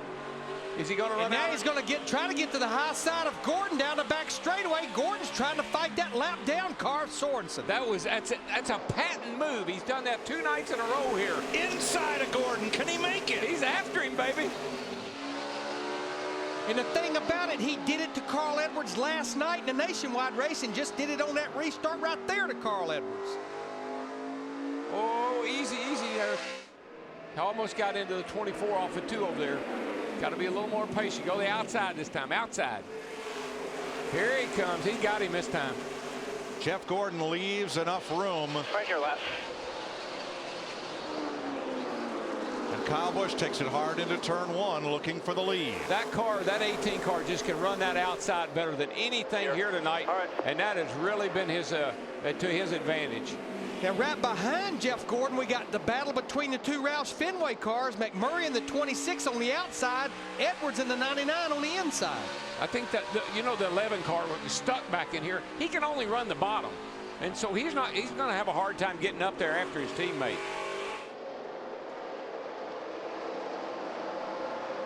McMurray, he's going to clear Carl Edwards getting down into turn 3. Edwards is going to try to fight back, but I believe McMurray will take that 3rd spot away.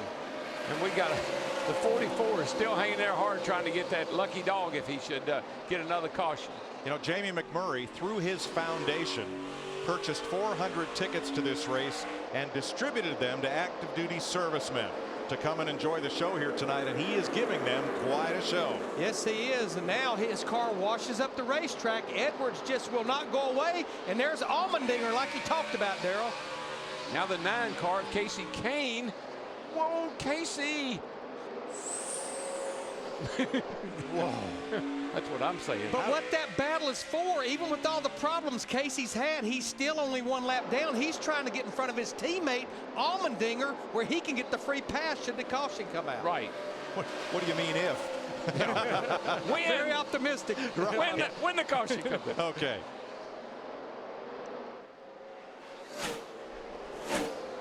Oh, got it. Here we go. Got one around. And it's Rudeman. Rudeman just spun out down here. I don't know. It looked like all by himself. Let it roll down there. All right, get it running and drive off. He's still on the lead lap. That will be caution number 15. And which of the Richard Petty cars will get back on the lead lap from this caution? It should be the 44, I believe. Yep, it's Allmendinger. Yeah. And also Reed Sorensen in the 43 because he was out in front of the leader when the caution came out. So 2 of them get back on the lead lap. And I'm sure they're glad to get rid of Allmendinger. I guarantee you, he was making me nervous. There's Rudeman with Vickers on the inside. It's right here. It's like he and Vickers. Vickers been locking that left front up all night long. You see him get loose, and that's so classic of Richmond.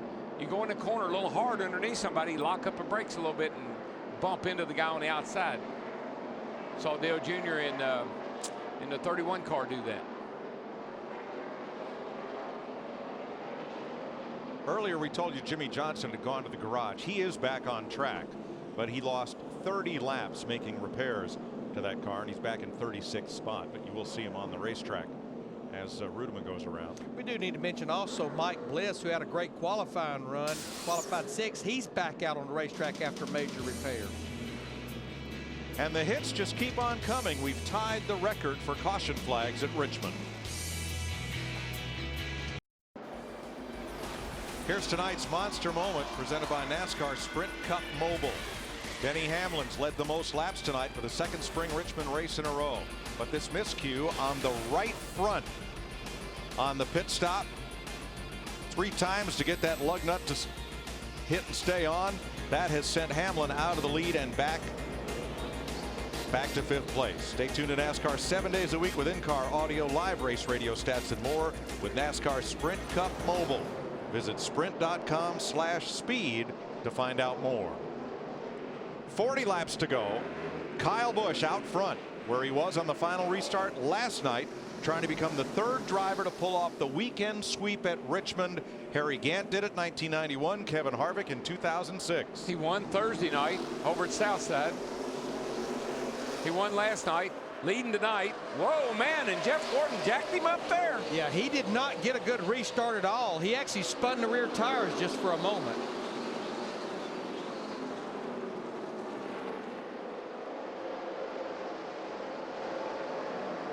Tell you what, I believe Jeff Gordon's going to have his hands full of Jamie McMurray in that 26 car. Jamie with a little fresher tires. I think now the 24 may start paying the price for the number of laps he has on his tires. Yeah, I think those tires were happy when they were in the front. Not so happy now.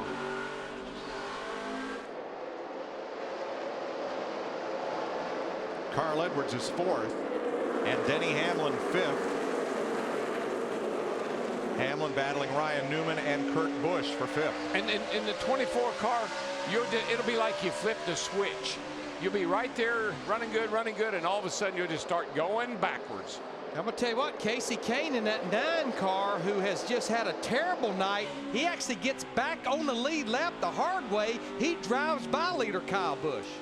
3 wide and 3. Edwards on the bottom, Newman in the middle, and Hamlin up top. And they sort it out. I mean, that's all a battle for position, all 6 of those cars right there. Hamlin has got to go to the outside if he wants to pass these people.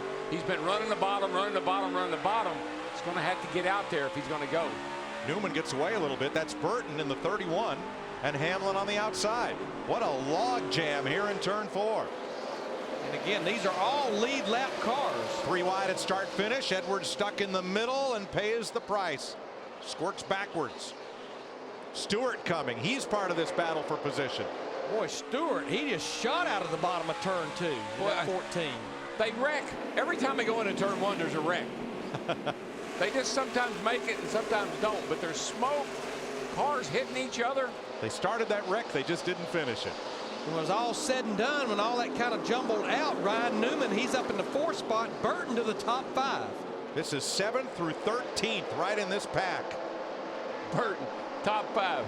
Backed up in the fence about 50 laps ago. Not long ago at all. Now he's battling Ryan Newman in the 39 for 4th. I think he's mad.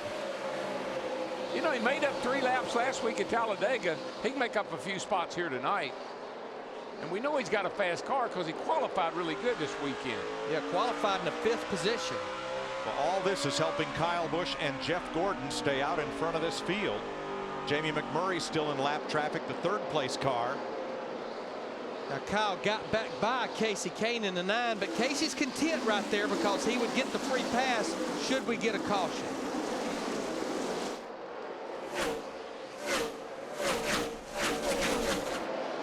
Jeff Burton going for 3rd against McMurray. That old car's hooked up, boys. Well, the biggest thing Jeff Burton has going for him, he has about 50 laps fresher tires than these cars he's racing right now. Even the 26 car of McMurray, as well as Tony Stewart. So I think all these cars that were staying out, now they're paying the price for it. Attaway, bud, attaway. Next 2 are lappers.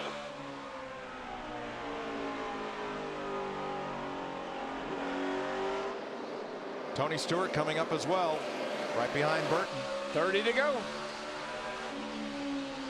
Every time I look at that 14 car, I think everybody was wondering, why would Tony Stewart leave an operation that he won 2 championships in 33 races? Well, I think he's proven now that he has made a great move. Sitting in the top 5 in points, sitting in the top 5 here tonight. He didn't hire a bad second driver either. No. Everything he did, all the people he hired, everything he's done, I mean, was perfect. You couldn't have done it any better.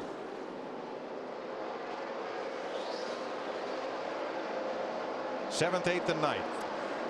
Kurt Busch, Denny Hamlin, Mark Martin, who also came back from a spin. Exactly. He was turned around down in turn 2. And Montoya in the 42 right in the thick of this.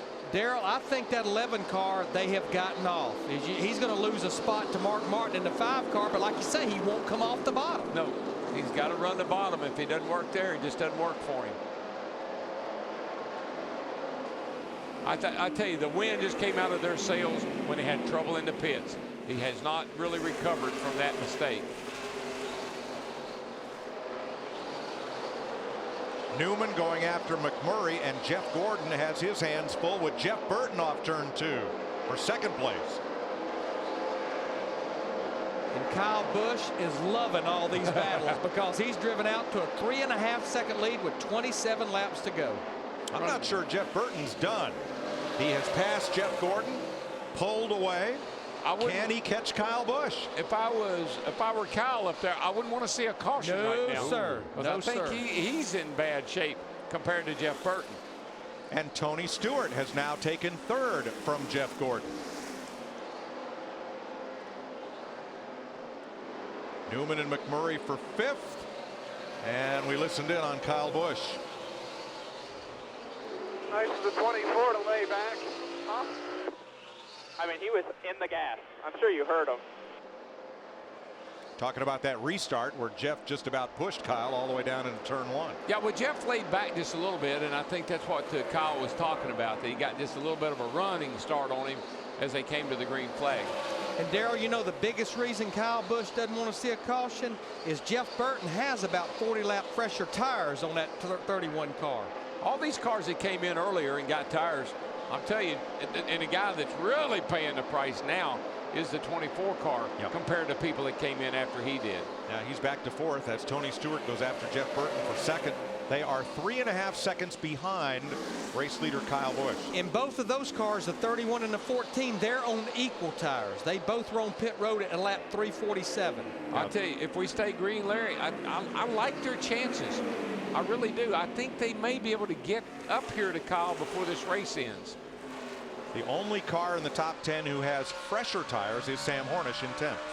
I mean, they're actually the lap times that don't reflect. The 24 or the 18 just ran a 23.24. Burton just ran a 23.21. So 18 car looks like he's in pretty good shape, actually. Well, if he can hang on, Mike, Kyle can hang on. It'll be a nice birthday present. Hey, you can get Digger on your computer, get free videos, wallpapers, games, and more. Visit digger.ask.com.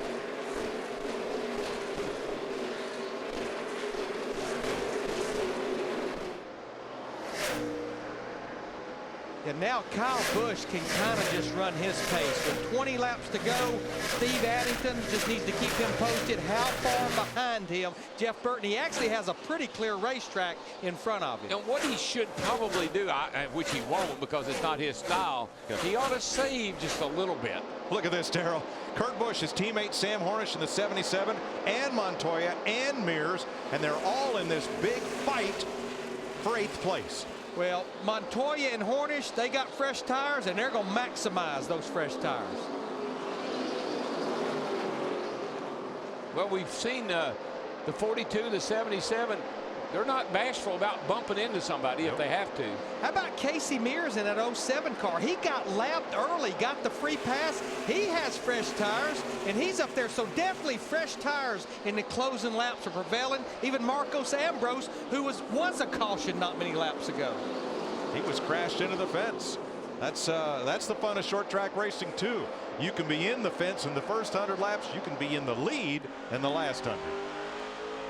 This battle for second will not go away with 17 laps to go. You're riding with Jeff Burton looking over at Tony Stewart. That 14 car, Stewart, goes to the bottom. I believe Jeff will give it to him. Yes, kind of gave him a room there. He didn't have to, but good job, drivers. All right, go get the 18. Well, there's not much sand left in the hourglass. There's 17 laps to go, and Stewart is 3.2 seconds behind. He needs to pick up at least 2/10 a lap to catch Kyle Busch. Well, he got 1.5 that lap. Okay.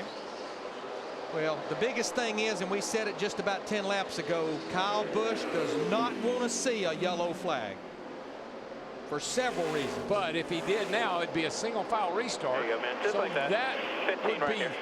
a little bit of help. Yeah. It'd be a little bit of help. You know how long it's been since Tony Stewart won? No. That's not going to be any help to Kyle Busch at all. And it's been a long time since a driver owner won a race. Ricky Rudd was the last one to do it many years ago. Well, there's a lot of things about tonight that were kind of predictable. The 18 being up there leading this thing, that's not a big surprise. I think Tony and Jeff Burton, particularly Burton being in third place, that is a big surprise to me based on how he ran earlier. Stewart's gaining about 1/10 a lap as we're back to the battle for 9th place. Montoya and Kurt Busch. Sam Hornish has gone on and left them. It's going to be, I tell you, I know you don't believe it. It's going to be pretty close. The 14 and the 31 are going to be sitting on the back bumper of that 18 car when the white flag comes out. Stewart did get 2/10 that lap, but he needs 2/10 or better every lap to get to Kyle Busch in the 13 that remain. These tires, I'm telling you, it's like you flip a switch. Your car is perfect one lap, and you're out of control the next.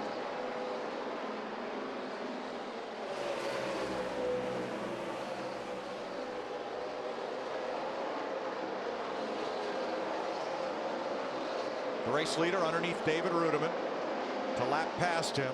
That worked out pretty good. Rudiman gave him a lot of room, didn't hold him up. 11 to go. Tony Stewart trying to run him down, and Jeff Burton not letting Stewart get away. Matt? Mike, the Army's riding with both Stewart-Haas cars tonight. On Thursday night, a young man, a corporal named Bronson Anderson, had 2 tour of duties in Afghanistan, walked up to Tony Stewart at Denny Hamlin's function and gave him his dog tags when he was in the service. Said he felt like they kept him safe, brought him good luck. He wanted to pass that on to Stewart for all he and Ryan Newman had done for the military. Stewart took him back to the racetrack. His team taped them to the dash, riding along on the 14 tonight. Well, it's riding right now with still a battle for second place with Jeff Burton in that 31 car. He's going to need some of Jeff Burton's sponsor if he doesn't watch out here. 9 to go.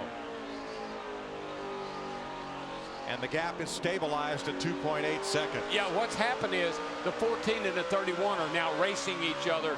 That's just playing right into Kyle Busch's hands. He can kind of coast from here.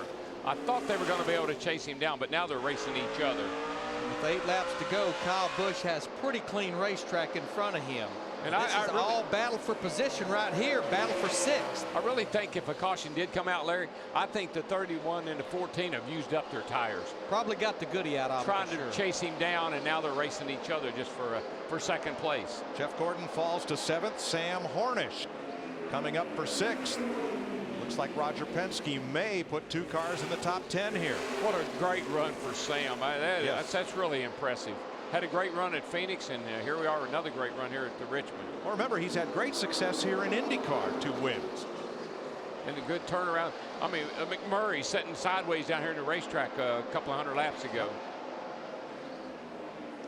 And like Larry pointed out, the old 7 mirrors, but the other guy that's had an incredible turn, hung in there and done well, is Marcos Ambrose. He was backed up in the fence. Like tonight, if you hit the fence, it really paid off for you. Yeah. 19th place at stake here. Clint Boyer, the winner here last fall, out ahead of rookie Joey Logano. Yeah, it's like Clint and that group. They just got off with their race car about halfway through this event. 5 to go. 8th place, McMurray, Gordon. Boy, Jeff is just, man, he's tippy-toeing around here right now. He's just trying to do all he can to keep his car straight up off the corner. Right now, he's just hoping to come out of here with a top 10 finish.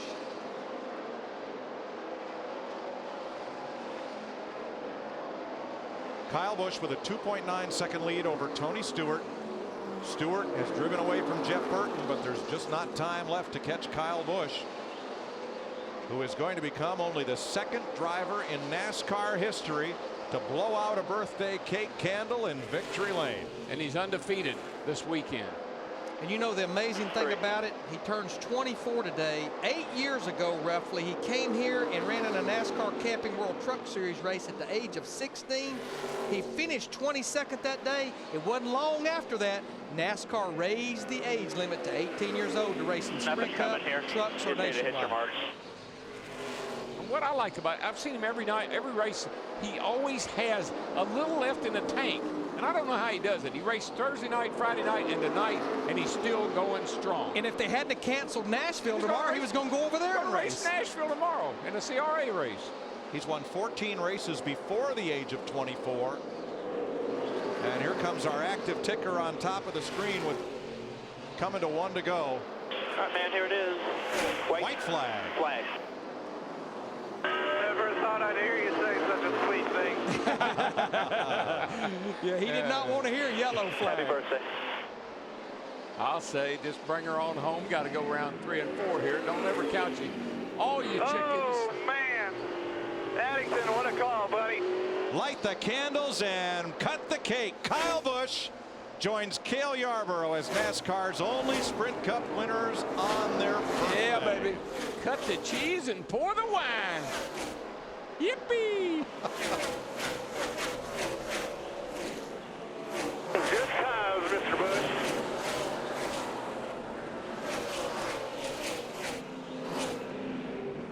There's Steve Addington, crew chief. What a team. Addington, Busch, Joe Gibbs, JD. Sweet, man. That is Kyle Busch's 50th career win in NASCAR's top 3 divisions, his 8th of 2009. Easy now, easy there, big boy.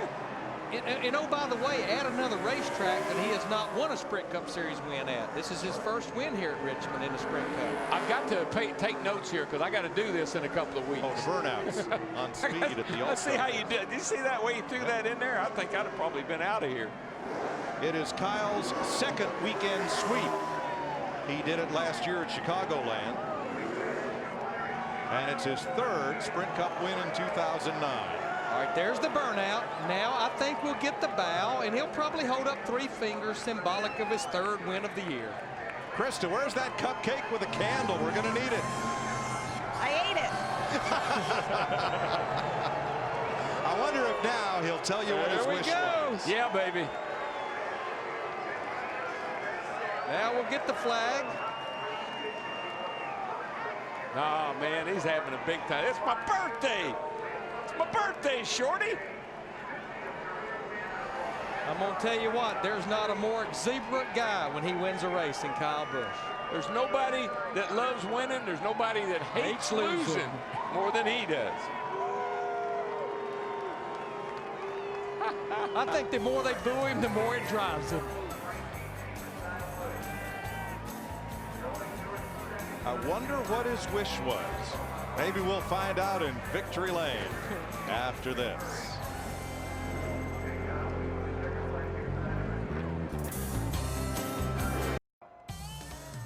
You guys are awesome. May 2nd, baby. Woo! Thank you. Birthday, dude. That was awesome. Guys, awesome job. Everybody on this race team. NASCAR's newest bad boy, real good, Kyle Busch, as we welcome you to the Lipitor post-race show, and his combo of victories keep on coming. First 3-time winner in Sprint Cup racing this season. Our Dick Berggren is down there celebrating with him. Dick?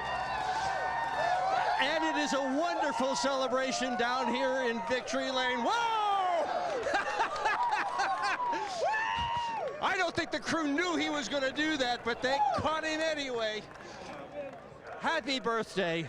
Hey, 3 different races this week. You win them all, 2 different times of track, 3 different kinds of cars. How do you do this week after week? Man, this is a phenomenal team right here. They never give up. You know, we've had 4 bad weeks, and we knew we had to get back on track somehow. Really want to thank Combos, M&M's, Interstate, Toyota. Thank the fans for coming out tonight. It's my birthday. I know they're all supporting me on May 2nd for my birthday tonight, and we pulled out a win for them. So, you know, thank Marquee Jets, DirecTV, Gillette, of course, Sprint for being here. So it's an awesome night, man. This is so exciting for me. I know this is another big win this year. I hope the team enjoys it as well as much as I do. And thank NOS again, and it's just amazing, man. This is so cool. But so many different teams, and you win with all of them. How come? I don't know. You got to give feedback, and I just keep telling the guys what's wrong with it. This car wasn't perfect all night. It was good, but it wasn't perfect. And I knew that when we had practice. You know, I kept telling Steve, I'm like, man, it doesn't feel bad. It's not perfect, but we just can't get this much more out of it, you know. And so we made the right. Steve made the right call there on when to pit, when to take 4 tires versus 2 tires or no tires or whatever. And man, it really paid off for us there at the end to be able to have that long run like that and not have to deal with the 14 or the 31. I knew they were coming. Congratulations, birthday boy. Matt Yoakum. A great night for Tony Stewart, the driver. Impressive night for Tony Stewart, the owner. 2 cars, 2nd and 4th. And you had a little ride-along friend, Bronson Anderson, his dog tags, the young man you met on Thursday night. Great night all around. What will stand out for you the most about this run tonight? Well, I mean, I'm really proud of our guys. They had awesome pit stops, but I think we backed into this one today. We got lucky and got a chance to get tires there with about 50 to go, and got that green flag run at the end that typically we don't get. So that helped us. We had a lot less laps on our tires than those guys, but really proud. I mean, we think we know what we missed tonight. I mean, we weren't really stout, but I mean, I'm so proud of the organization. Ryan was really good tonight all night. So I'm glad he came up. That's the best we finished there as a team. So I'm really proud of everybody, and this is for everybody at Stewart-Haas. So really proud of everybody on the Old Spice Office Depot team and for the U.S. Army. It's just an awesome night for us tonight. And our man Bronson there, he's got us into a runner-up finish, so we'll take it.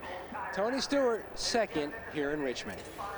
Thanks, Matt. Teammate Ryan Newman, his second straight top 5 finish with Stewart-Haas finishing 4th. But heartbreak for Hamlin, the local kid.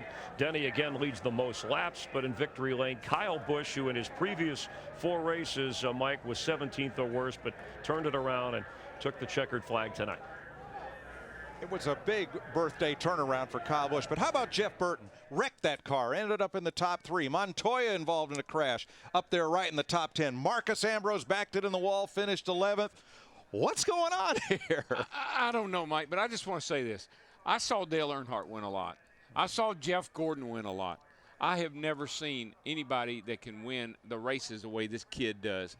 I am so glad I'm still in this sport to be able to say that I saw Kyle Busch when he was at his best. And I think he's got a lot more winning to do.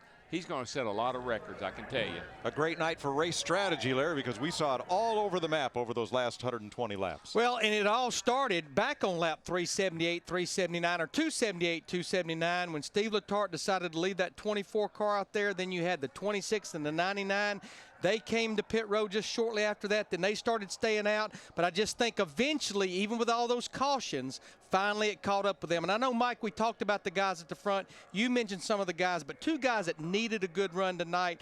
Jamie McMurray, we talked to him yesterday. His confidence was down. He gets a top 10 run. And then Casey Mears, after the swap at Richard Childress Racing, he was a lap down in 1 point. He comes home with a top 10. And hey, Sam Hornish, now he career best is up again. And in case you watched the Vegas race when Kyle Busch won the first time in 2009, good night, Gracie.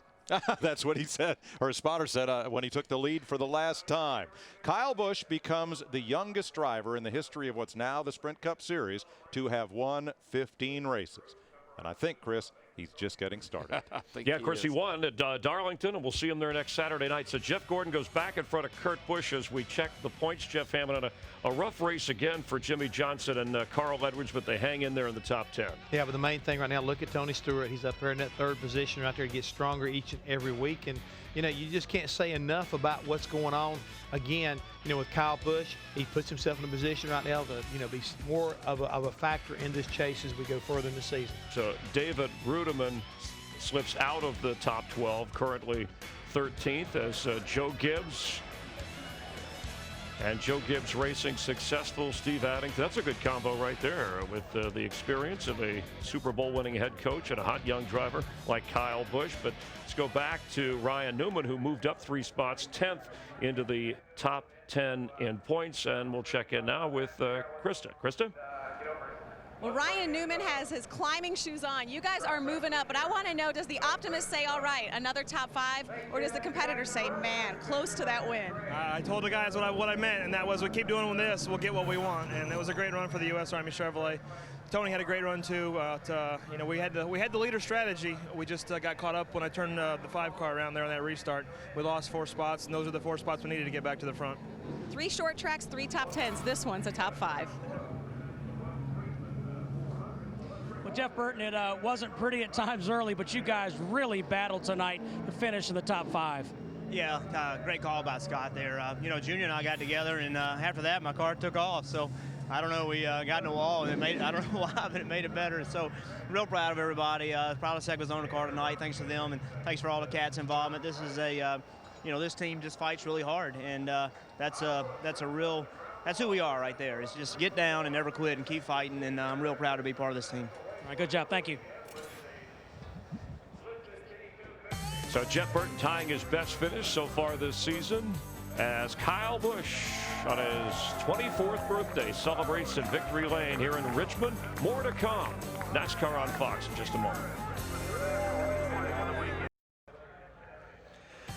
Saturday night celebration continues for Kyle Busch here in Richmond, and the challenge for you, NASCAR Know-It-All. Log on to foxsports.com, keyword Know-It-All. Answer the questions regarding the race in Darlington. The winner announced with Fox's coverage of the Coca-Cola 600 May 24th. Foxsports.com, the keyword, as I always say about Jeff Hammond, know-it-all. Tonight on Fox, late local news in most cases, and Mad TV, you'll laugh out loud as always. Next Saturday, doubleheader. Remember, Sunday is Mother's Day. Take care of Mom early. But we start with Major League Baseball, the Rays and Red Sox. Boy, Tampa Bay, not afraid of the mighty Red Sox. Go head-to-head, the Dodger-Giant rivalry. 3 Eastern, 12 Pacific, and then we cap it off after baseball. Prime time in Darlington, the Sprint Cup Series, 7 Eastern or following baseball. And, of course, Kyle Busch will try and keep it rolling.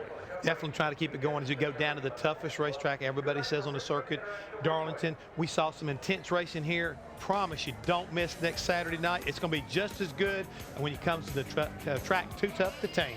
And no Brad Keselowski today, but we in Darlington, the winner from Talladega, Kyle Busch in victory lane on a day when a 50-1 long shot paid off at the Kentucky Derby. Mind that bird. The Celtics advanced in the NBA playoffs, but a 24-year-old wins, and 24 a good show Monday nights on Fox. For Jeff Hammond, I'm Chris Myers. Thanks for being with us and a part of NASCAR on Fox.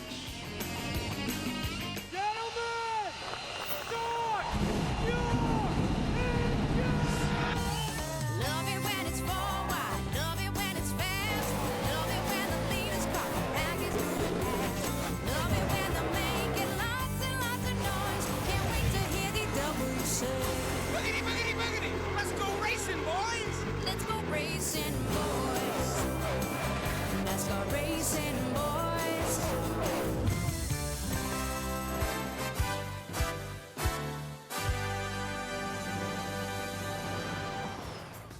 Promotional considerations provided by